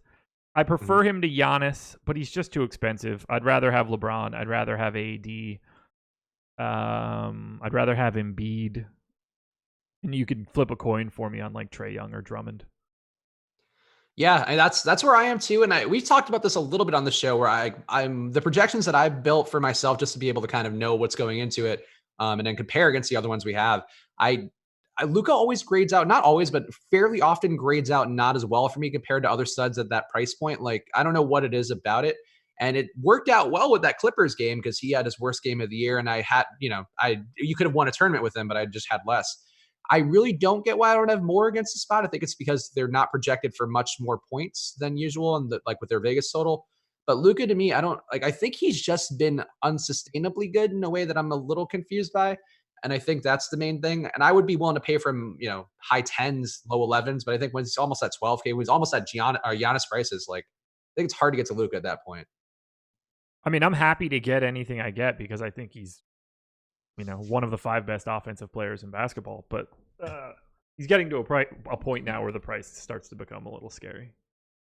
Yeah. And I would think too, I don't know. I think he's really great and I love him. He's one of my favorite players in the league to watch. And, all of his national TV games are always must watch TV, but I just think he's kind of due to slip back a little bit more. And that's just kind of my gut instinct where I think he's great, but feels maybe a bit unsustainable that he's going to drop back down. And I think now you're paying that premium price of him having those big 70 fantasy point days in a row. And I think we might see more in the 50 to 60 range. And sometimes underneath that, just, a little bit more frequently than they happen so far would be just my inkling. Sure. Any Oubre, Booker, any of these guys on the Suns, because they also should be in a pretty decent spot here. Price is not too bad. Booker's prices come down quite a bit, but we know Rubio does have a negative effect on him. Not really getting to Booker. I thought I would earlier today, but that's getting to quite a bit more Drew Holiday. On the Oubre stance, I don't really have anything there. I'm really just not anywhere near anything from Phoenix. Okay, yeah. I just have Rubio as my primary guy, and I got some Oubre. I think Oubre too. Another guy who had foul trouble issues and then just kind of lost minutes down the stretch last time out for Phoenix. Really don't have an issue with going back to him either. This game to me seems like one where I should have some kind of game stacks, or at least the main guys, because it's a pretty high total. Like 232 combined total for them is one of the higher ones on the slate. And teams are kind of similar talent-wise and can do similar things. And I could see it being one of those games where it hurts you in the end to not have enough exposure to all of it. But I'm just not there as much as I feel like I probably should have been. I don't blame you on that one. You mentioned Embiid as one of your top guys, and he's in a really nice spot here. Got back on track against Sacramento last game. Now he's facing the Knicks, who are pretty poor against centers overall. Certainly don't have anybody with the size to match up with him. What are you doing with Embiid overall relative to the field? Is he one of your priority plays? Because the price is pretty great on DraftKings, but I don't know if it's quite as good on FanDuel. Yeah, so I'm going to have some on FanDuel, but I kind of like some of the pay down options a little bit more. So I have him in like roughly 10% of my lineups. Where Embiid really shines, I think, is on DraftKings. 9K with those dudes out. No Horford, no Josh Richardson. He's just on a completely different level. He is my best play. Like if I sort by salary, he's my best play per dollar until I get to Alec Burks at 5,600. Like it is Embiid bar none. If I were playing on DraftKings tonight, I would expect to have like 50 or 60% Embiid. He would be a key fixture of everything that I was doing. Okay, yeah. I like Embiid quite a bit at the price point too. And I think the Fields ownership on DK to me just seems pretty fair. 23%, just given a lot of guys I like. And I mean, honestly, I ended up paying down a little bit more for Sabonis because of I think they projected close enough where I could get there. But that's never really, like, Sabonis doesn't have the upside. This current Indiana configuration, I think, as Embiid has, being in the Garden too, you want to throw some non-data points in there. I think that's something to consider as well. And the fact that he's been really good without Horford too. I think averaging, well, it's really not much better than his normal performance, but he's at like 1.65 fantasy points per minute in court time without Horford. So he'll be doing whatever he wants there as long as that game is competitive.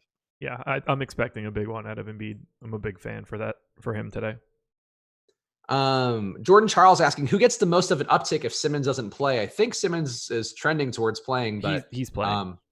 Yes. Okay. Was that confirmed? I'm almost positive that just came in not too long ago, maybe 5 minutes ago or so. Okay. I thought I saw something to that effect, but I was like, maybe I didn't. Okay. So sorry, Jordan Charles. No uptick for anybody. You just have to deal with your Al Horford uptick. Who would be your top point guard exposure for FanDuel outside of Luka right now? Outside of Luka? Yep. I mean, Luka's not first or second. The guy I actually had the most of on my previous crunch was Mike Conley at 6,500, which is really, really unappealing. But that's Memphis for you, I guess. Revenge narrative. Where's everybody at on that one? Point guard's kind of gross. Like, I'm not really getting to this range of Brogdon, Morant, Bledsoe, Chris Paul. They're all kind of overpriced. And then when we get to the Ben Simmons, Dame, Trae Young section, I'm getting those guys and I'm north of the field. Like I have 2.5 times the field on Trae Young, but I think it's easier to pay down at point guard today and get more shares of LeBron, of AD, potentially Giannis. And then I really, really like Drew Holiday in the 8K range. So I'm paying down more at point guard on FanDuel than I am doing anything else. Okay. that makes sense. Any thoughts on Frank the Tank? I think Alex has him projected fairly well. Somebody was saying in the chat that I haven't seen that. Let me just look down and see. I mean, I wouldn't be inclined to play him now that we know Baynes is going to be back in there. I don't see the reason why you'd go there. And with his price still relatively where it was without Baynes. So not for me, but do you have any Frank today? So that's sort of the problem. His price is at a point that that's not the right word. His price is at a point that explains how many minutes he was potentially getting with Aron Baynes out. With Kaminsky or with Baynes back in, I think that Kaminsky is better off than he would have been from a positional standpoint, from the things that he can do, getting him in a position where he can do the things that he is best at as essentially a stretch 4, which is what they brought him in to be. He was their backup 4 at the beginning of the season, stretched into center since both centers were out. So I can see him being better on a per minute basis, but on DraftKings, you can't pay $4,900 for him. We have no idea what his minutes are going to look like now with Baynes back. I think it's like a reasonable, tricky punt play on FanDuel, but I just don't find it to be necessary on a 12-gamer. Okay. Yeah, no, I think that's about where I would shake out with it too. I just don't see the reason to go there. And I don't know. I would take a spin on Nerlens Noel before I would Frank the Tank right now, because that the price points on DK, that's $200 less.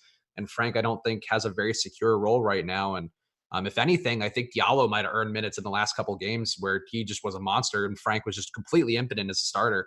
And then Diallo came in with the exact same matchups and just crushed over and over again. So I would not feel the most confident in Frank. And frankly, no, that was not intended, but it's great.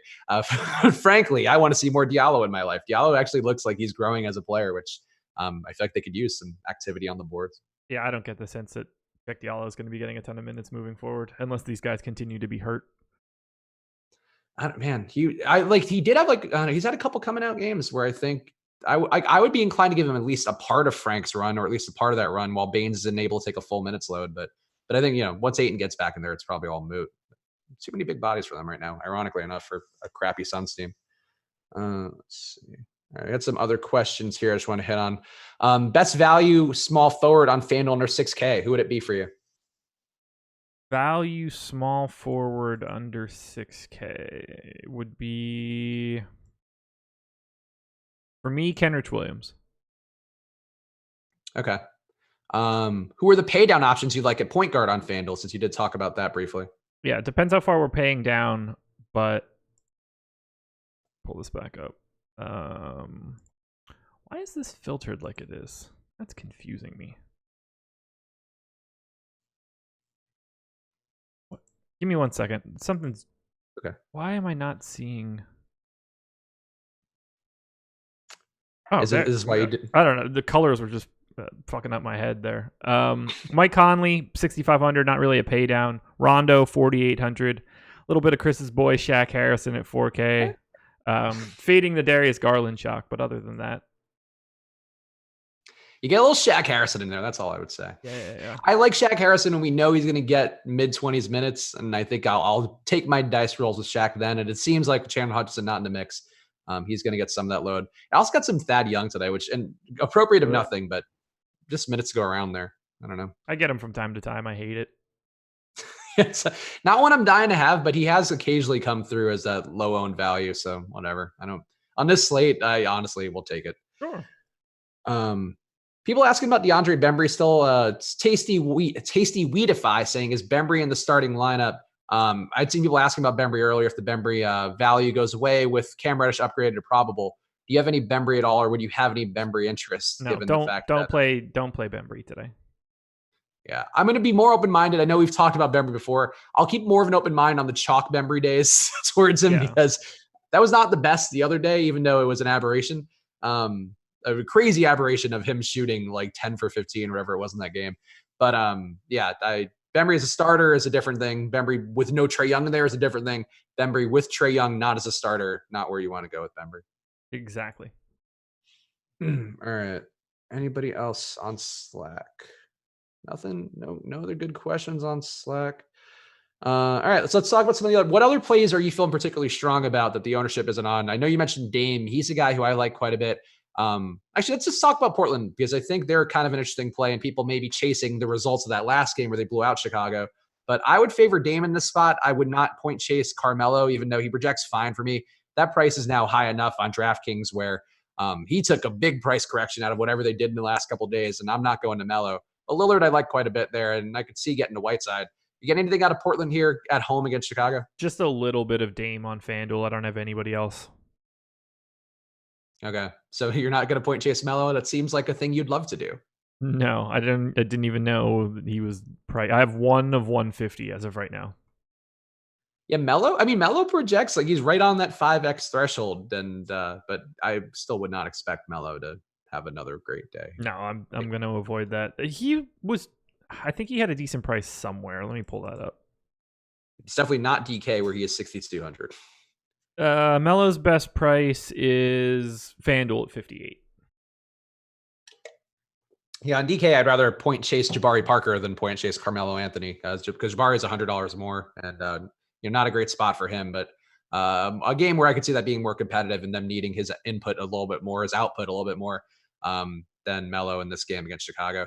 I don't mind Zach Lavine on the other side, though. And the Bulls actually should be decent value besides the ones we've talked about here with the current questionable status, but possibly probable status of Tomas Satoransky.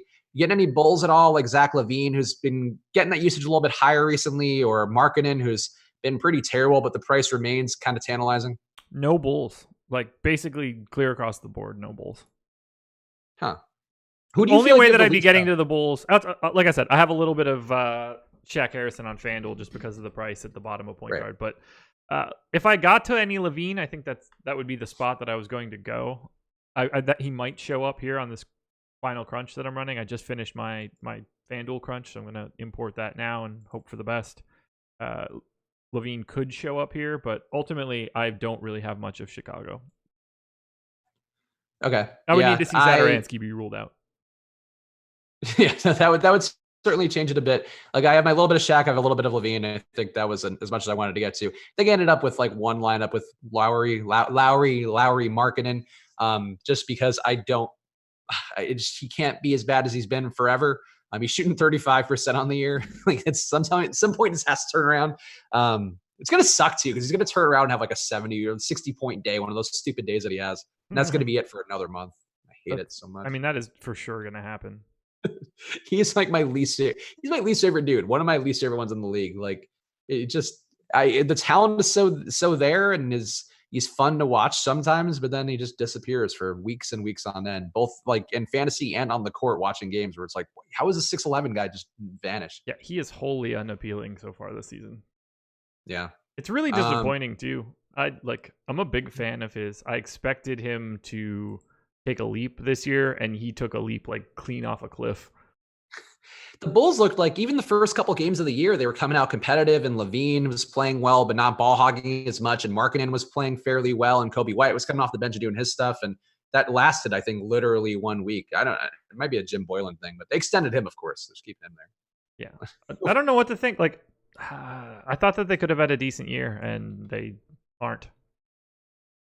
So let me ask you about one team who there's really no ownership on, and it seems like a spot there should be some. And maybe it's just because everybody's going to be in the lineup, but the Clippers at the Spurs. The Spurs defense is pretty bad, one of the worst defenses in the league. And they've slowed down their pace to try to mask the bad defense, but they're still giving up 48% shooting, giving up a lot of actually 39% from deep too, which is a good percentage.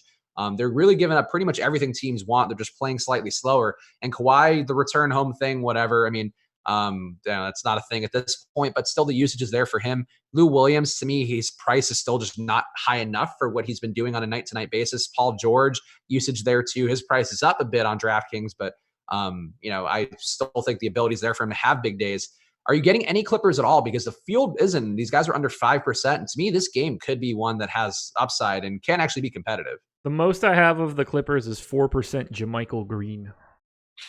Okay, so you got the best part. Yes. He's 14.5% owned on FanDuel. That's okay. Sure. That's interesting. Yeah. So no Clippers for me. Okay. I like the Clippers like as a concept. I didn't get them either in crunches. I have a little bit of Lou, and that was from when I kind of tinkered with things and got some guys I knew I didn't feel like I was getting enough of.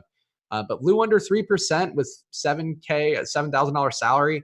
Like he's just been better than that pretty much every game. Harrell's price went down a bit, and he can have big outlier days with Kawhi and Paul George in the lineup. And San Antonio's not good. So I don't know. I would have more Clippers than I have if I could make that choice right now. And I think people out there, if you're building lineups, I would mix in some of these guys because I think the San Antonio quality of matchup might be being slept on for the Clippers.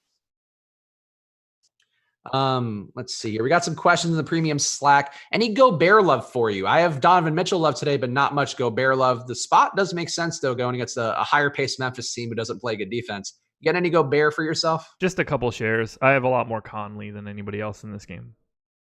Oh, you mentioned Mike Conley, by the way. So I'll give you my pet theory. I think Conley, I didn't play a lot of him, so it's not one that I'm backing with my pocketbook, as some would say.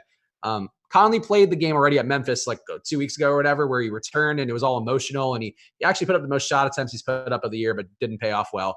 I think this game he comes in and plays well. He's not going to have the anxiety. I think if you are going to play Conley, today's the revenge game of the two revenge games to play Mike Conley. So that's my theory. He'll be calm today. He'll be relaxed. Sure. Yeah, like, because they're not playing the tribute video. It's like, I just did this, man. I was here a couple weeks ago, so now he's going to play loose and then get a little more juice in his step, and then Mike Conley's going to have 50 fantasy points, and I'll have one lineup with him. That all seems reasonable to me. Especially me having one lineup. Yes. Yeah, that piece in particular. That in particular. It's always the things too that I'm like, oh yeah, I totally forgot that I thought this today, and then it just disappeared. And that's what I remember when you mentioned Mike Conley a couple of times.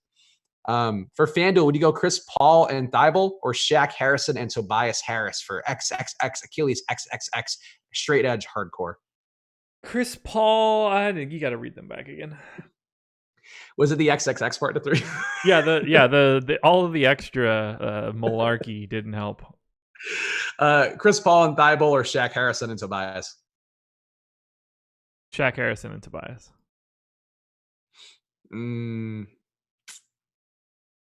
Yeah, I don't want to pick against Shaq Harrison, so yeah, Shaq Harrison and Tobias. Thoughts on Bazemore as a punt on FanDuel at almost minimum price? I got very little Bazemore today because he's almost at minimum price on DK, and he can spike an outlier day. But the appeal that he's the same price as Korkmaz on DK. So are you getting any Bazemore? Not with any sort of volume, no. Do you have a moral objection to Bazemore? No, he's just like, I don't play a lot of the 6th best guys on teams. On 12 game slates when they're priced correctly. I don't even know what that means. Is he like crazy owned on DraftKings or something? I think Alex recommended him. Wait, Bazemore? Yeah. Yeah, he projects as like one of Alex's best values, but it's like one of those things where he's the best value, but it's like for 19 fantasy points. Okay. Yeah. So like he'll come up in an optimizer, but you have to like figure out that you probably shouldn't have as much Bazemore as it'll give you, I think is the... I think he's a much better cash play. Yeah, I think so. Yeah, I think it actually might have been Alex who had him as like one of his better cash plays of the day. That's what I thought. Yeah, I think he mentioned on the deeper dive. And yeah, Bazemore still projected as the top value on the slate for him besides Chris Dunn. But again, projected for 18.3 fantasy points on DraftKings for Bazemore. So that's not going to win you a lot of tournaments unless he gets real random there. Very true. OG or Miles Bridges for a FanDuel GPP? Mike Check GW asks. OG or Bridges? Mm-hmm. I have 0 OG. I have 1 out of 150 for Bridges. So it looks like Bridges by a nose. I think I would also favor Bridges too. So, but obviously I'm not favoring either one of these guys. All right. Check the YouTube chat for any questions. What is stupid ginger ale burps, man? Oh, Emac cyberbullying in chat, real cool. Emac. I'm not really a person who have a man purse. You said pocketbook before. Oh yeah, I know. But still, like I dress like dog shit on the street. I feel like if I were a person of metrosexual taste, you would know it from the stream. And to be fair, I was going to bust your balls for saying pocketbook before, but I think I took a sip of water at the time, and then the moment passed me. I didn't want to force it in. It's just a phrase. It's just a term. It's just one of those things to get through the hour. So is busting your balls for saying it. Good point. So what if, you know what, guys, if you have a pocketbook out there, whether it's a man purse or a lady purse, embrace it. Just be who you are. I don't have one. That said, I wouldn't mind. I do, like, allegedly. I don't. I can swear to you, I don't. But I have a carrier bag, like the one that, like the big one that has like the messenger bag or whatever. So that's purse like. It's over your shoulder. What are you, Joy Behar? The references we have Black Friday quality references where they're 50%. Ponage 303 asking, he's a good one. Maybe I missed this, but why is Boucher so chalky? Do you want to give your Boucher take one more time if you want to fill that hour? Yeah, so he's like a really, really, really good point per minute or like value play. He's a 1.2 fantasy point per minute guy. And those are the guys that you're going to see the most extremes with on days where you run a crunch. Just changing that guy by a minute can put him in your lineup 60% of the time or in at 20%. And just because of how big the swing is for his playing time. So if anybody's projecting him a little bit higher in minutes because of his additional run in the last game for blowout time, he's going to just fly off the page on a day where there's not a ton of pay down options. I think he's a reasonable option. I wouldn't hate using him in like a cash game scenario because of how good he is from a point per dollar. But like, you shouldn't expect him to get a ton of time today. Don't be afraid to be let down. Yeah. I mean, that's sort of where I would go with it too. Is that I'm also still playing him. So let me just get that caveat in. Just so like people aren't like, you talk shit and then you had him in the winning line. I still have him, but it's neutral to the field. There's a very decent chance he puts up 15 minutes and has 15 to 20 fantasy points, and that's it, which could be fine. I don't know, but I would just say the likelihood of him recreating again that last day he had versus the Knicks, where that was a blowout and things really, really broke the best possible way they could for him. I would not expect that to be a thing today. You need 29.5 from him on Fanduel, which I think he gets there 15% of the time. Do what you need to on that one. Yeah. All right. Let's see. Checking the premium Slack. Got some more questions here. Thoughts on Kenrich Williams as a last piece on DK? He's cheap enough to get there, but he is certainly not a person who I would feel particularly secure about. But would you get Kenrich Williams on his DK price where he's, I think, 4,100? Maybe. I've got a bunch on FanDuel. Rudy Gay is starting at power forward for the Spurs tonight, so I assume that means Jake Puddle is heading back to the bench. I have 2 shares of Jake Puddle that I need to get myself off of. But that news just came out, so I just wanted to make sure hit on that. I don't think that really matters for Rudy Gay, but if you were playing any Jake Puddle, which evidently I was on Yahoo, holy shit. Let's go ahead and fix that now. Also, it took me a second to realize who you're saying with Puddle, but Pirtle. Jake Puddle. Is that a strategy show thing? No, it's from Game of Zones. Okay. I've not watched Game of Zones, so that's on me then. But yeah, no. I was confused and I was like, oh yeah, but I actually do have Jacob Pirtle in my lineup, so I need to get him out of those lineups. When they were adding him into the trade for Kawhi, no one could like remember his name, and Norm Powell just kept calling him Jake Puddle. As a Jacob Pirtle fan, he actually had a decent day recently. I think on Friday actually, Friday, whatever the day was. Everything's blurring together, but one of these last few slates, he had a decent day for me, and I was like, "Good for you, Jacob Pirtle. I'm happy for you getting this chance." So it kind of hurts that they're taking him back out. That's Jake Puddle. You gotta watch that. I've honestly never watched a single Game of Zones. You should really watch the Raptors one where they trade DeMar. Kawhi or Kyle Lowry's hilarious. It's all really good. It highly recommended. Okay, I'll have to take a look. I'll at least watch that one. I did hot ones you were right about, and it took me a while to get around to that. And like that episode of Game of Zones is like 5 minutes long, so this is not going to be some sort of like time sync.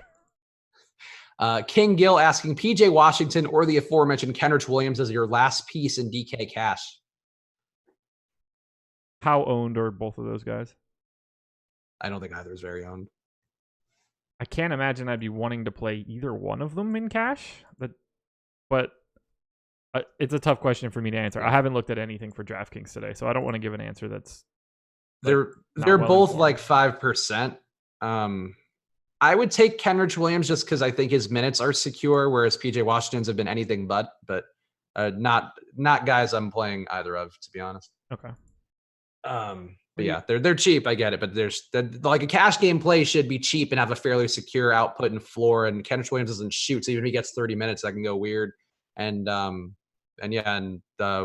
other guy who's already skating, PJ Washington, he gets like 15 minutes some games, he gets 30 others, and sometimes he doesn't do anything in the 30. Some days he goes nuts in the 15. I just wouldn't bank on another guy. Any Mo Bamba for you for a FanDuel GPP? I got a little bit of him on DK, but not very much. I do. I have 7%, which is technically speaking twice the field. Okay. Let's see. Do you like Beal at all? Did you get any Bradley Beal? I kind of wish I did because I do like that Lakers side of the equation, but I got no Bradley Beal at all. That's a name I don't remember seeing. I have 8% on FanDuel, and I'm almost positive I don't have him at all on Yahoo. Interesting. All right. Let's see. You get these lineups in. Yeah, I'm trying to fix this too. Joey Behar or Megan McCain. That's I would go Megan McCain. She's still a fine lady. Who's that? She's John McCain's busty daughter. No, I have no idea who that person is. I obviously know I know who John McCain is. I have no idea who Meghan McCain is. She's was trying to be a media personality for a while. I think she still is, but not as noteworthy now. What kind of media? Lavine and Rondo, like Lavine and Rondo, or Drew Holiday and Kenrich Williams. People really want this Kenrich Williams thing to happen today. Lavine and Rondo, or Drew and Kenrich Williams. Yeah. So I have way more Drew and Kenrich Williams, but I'd want to know the rest of your lineup to know like how much different it would look with Lavine and Rondo. Yeah, that's I would say in general, guys, it seems like you should all have less Kenrich Williams. Would be I would say. Like I like him as a player. I enjoy him. I enjoy calling him Kenny Hustle or Kung Fu Kenny if he's going well, depending upon that. But he's not a guy I'd want today. Just replaced all my Jacob Hurd with Mo Bamba. Thanks. There you go. That's I mean, much rather Mo. Yeah, you should be replacing any Jake Puddle with someone, but yeah, Mo Bamba works, I guess. Let's see. All right, nothing else in the premium Slack. Going to YouTube. What do you got, YouTube? Anybody else, by the way, popping up for you we haven't hit on at all? Because there's so many games here. I feel like we talked about the main guys, but we really didn't talk about Indiana. I really like Indiana. I like Sabonis the most, but Brogdon I think is good. I think you liked Miles Turner earlier, but anybody Indiana-wise that you got a lot of? I don't have Brogdon or Miles Turner or Jeremy Lamb. I've got a little bit of Sabonis. TJ Warren is the guy that I'm getting the most of. Okay. Oh, all right. So I like a lot of these guys. I think they're all kind of interesting, and I think Atlanta's good enough to keep it close. And I think to me, this is one where I actually did get a few game stacks in there of Trey, Jabari, and then the Pacers core guys, or at least a mix of the Pacers core guys. So yeah, Sabonis to me on DK is one of my higher priority plays. And you and Ginger Ale having a tough day. It's bad, man. The bubbles are getting me. I like Sabonis on DraftKings a lot more at 7,900 than I do at 8,700 on FanDuel. I think the thing for me with Sabonis and Brogdon is that if I put them in there, I feel pretty confident both those guys are going to get me 40 fantasy points. And that is, that's right where they both have been. Sabonis has been over 39.5 fantasy points at 11 out of his last 13 games. And Brogdon kind of got back to where he was against Utah last game out of all the matchups. So I like those guys. I feel like they give you a pretty decent floor. And I think they're pretty, I wouldn't say sneaky for tournaments because the ownership will be there, but they're guys who just kind of let you build and you can go from there knowing that these guys, for the most part, probably aren't going to totally screw you over. Yeah, there's this crop of guys on DraftKings at the 7,900 range. Booker, Sabonis, Holiday, Mitchell, Van Vliet, Porzingis. And I have all of them with roughly 20 to 25% chances of hitting their target score. Like they all look super similar, but Sabonis coming in at 24% ownership. Drew Hall, I haven't refreshed the DraftKings one, so I shouldn't be shouting those out. Never mind. Otherwise, they all look really good in that range. Yeah. So, I mean, look, I think it's certainly a different lineup construction. And, there are just some guys today who are not as owned as they could be, or maybe looked like they were going to be earlier. And I think Sabonis and Brogdon would be two of those guys. And I don't mind Jeremy Lamb either. Whenever you've got Brogdon out there, they have a pretty good connection in terms of the value that they create for each other. Do you think Davis is going to play? Yes, I think Anthony Davis is going to play. I feel like he went to the locker room in that game, ironically, where he was just like, here's a throwback for y'all. My elbow hurts. Let me go to the locker room. Just wanted to check it out one more time. Tyler Herro or Bruce Brown on FanDuel? Do you have either guy at all? I enjoy the ones where you have like one of one guy and none of the other. I would imagine I don't have either guy. Herro and who? Herro and Bruce Brown. I don't have either one of those guys. You shouldn't either. I don't. So we're good there. All right, premium Slack. 4 minutes, man. Get your lineups in, everybody. What are you waiting for? You got to get that money. I'm looking at the YouTube chat, see if there's anything good. But yeah, guys, hit the like button too. Obviously, it's Black Friday. People are hopefully getting some time off to enjoy themselves. But we appreciate all of you showing up. We're showing up for you. So hit that like button, please, because we appreciate it. And we just do positive things as best we can here and try not to worry about the nonsense that may be frittering around in the world out there, including doorbuster deals. They can go screw. You ever wait out for anything on Black Friday? Sort of. I waited with my dad to get a Tickle Me Elmo for like a family friend back when that came out. And then I waited in line to get an iPhone 10, but that wasn't Black Friday. Okay. I waited to get a Wii around the time of Thanksgiving, but I think it was not actually Black Friday, like when it first came out. And that was because I was out drunk with friends and we went by the gigantic line for the Toys R Us in Times Square. And we were like, oh, might as well. Just waited in line for 2 hours and got a Wii. And it was great fun. Hey guys, there are still 4,000 empty entries into the Yahoo contest that has already $25,000 additional dollars in overlay. If you have not put any entries in there, hustle your ass over there in the next 3 minutes and just make a lineup. Right, yeah, go do that. I gotta ban someone from George Cahill. Already gone. Somebody's I got him. draw. Don't worry. Nice. Yeah, you're not going to do like the fake news thing. Like we're so over it. People who come in, I'm sure not a regular doing it at this point, but like, no, we have no patience for that. Some of the things, the degree of patience will vary day by day. Rush with the victory here. Spags waits in line for a pocketbook. If it were one that I could resell for a lot of money, maybe I would. Maybe I'm missing my lot in life being a shoe collector, pocketbook reseller. Yeah. Just doing that shit. How many Prada bags you got? I fucking wish I had many of them. I'd be selling them right now to fund my entries on fantasydraft.com and all of our other presenting sponsors. There you go. Van Vliet and Crowder or Donovan Mitchell and Kenrich Williams? The one without Kenrich Williams. Fred Van Vliet and Jay Crowder. Crowder. So I built an either or tool. How do you... Am I spelling Jay Crowder's name wrong?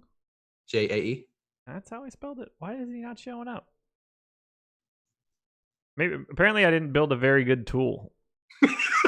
Oh, there he is now. It took him a little bit. All right, Fred Van Vliet, Jay Crowder, and Donovan Mitchell and Kenrich Williams. Do we know what site? I'm assuming you're saying no. Nope. All right, so I can do it for both. So, not Kendrich.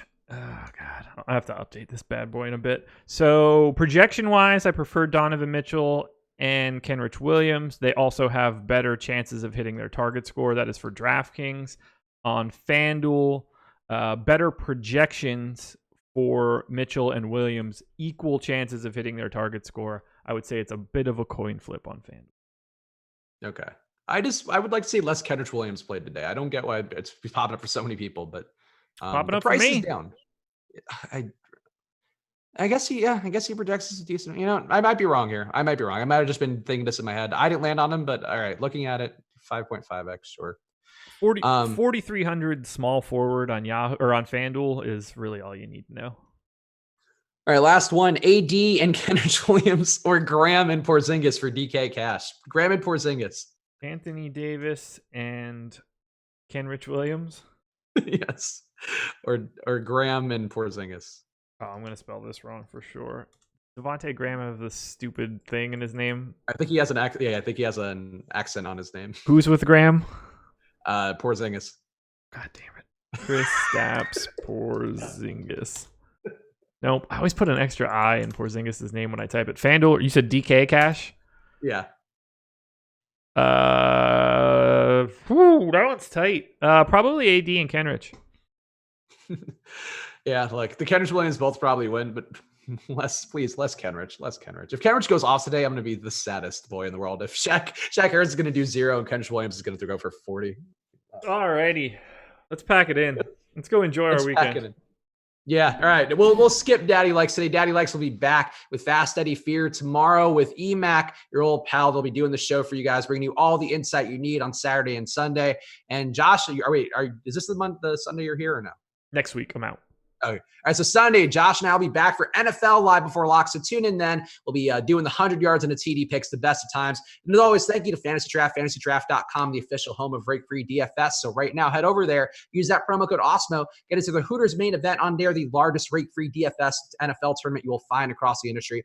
Go check them out, but use that promo code OSMO to get your free 7-day trial. And also for the night slate, use the promo code Live Before Lock to get half off your first month of Osmo Plus. Head over to osmo.com/join and use that right now. Find packages as low as $3.95 a week on there, so go check it out. Any parting words for the folks before we call it quits, Joshy? No, go eat some leftovers from yesterday, have a couple cocktails, enjoy your Friday. That's what I'm going to do. Enjoy your Friday, guys. Hope you had a happy Thanksgiving, and enjoy the rest of your weekends. We'll see you again soon. Bye. Good luck.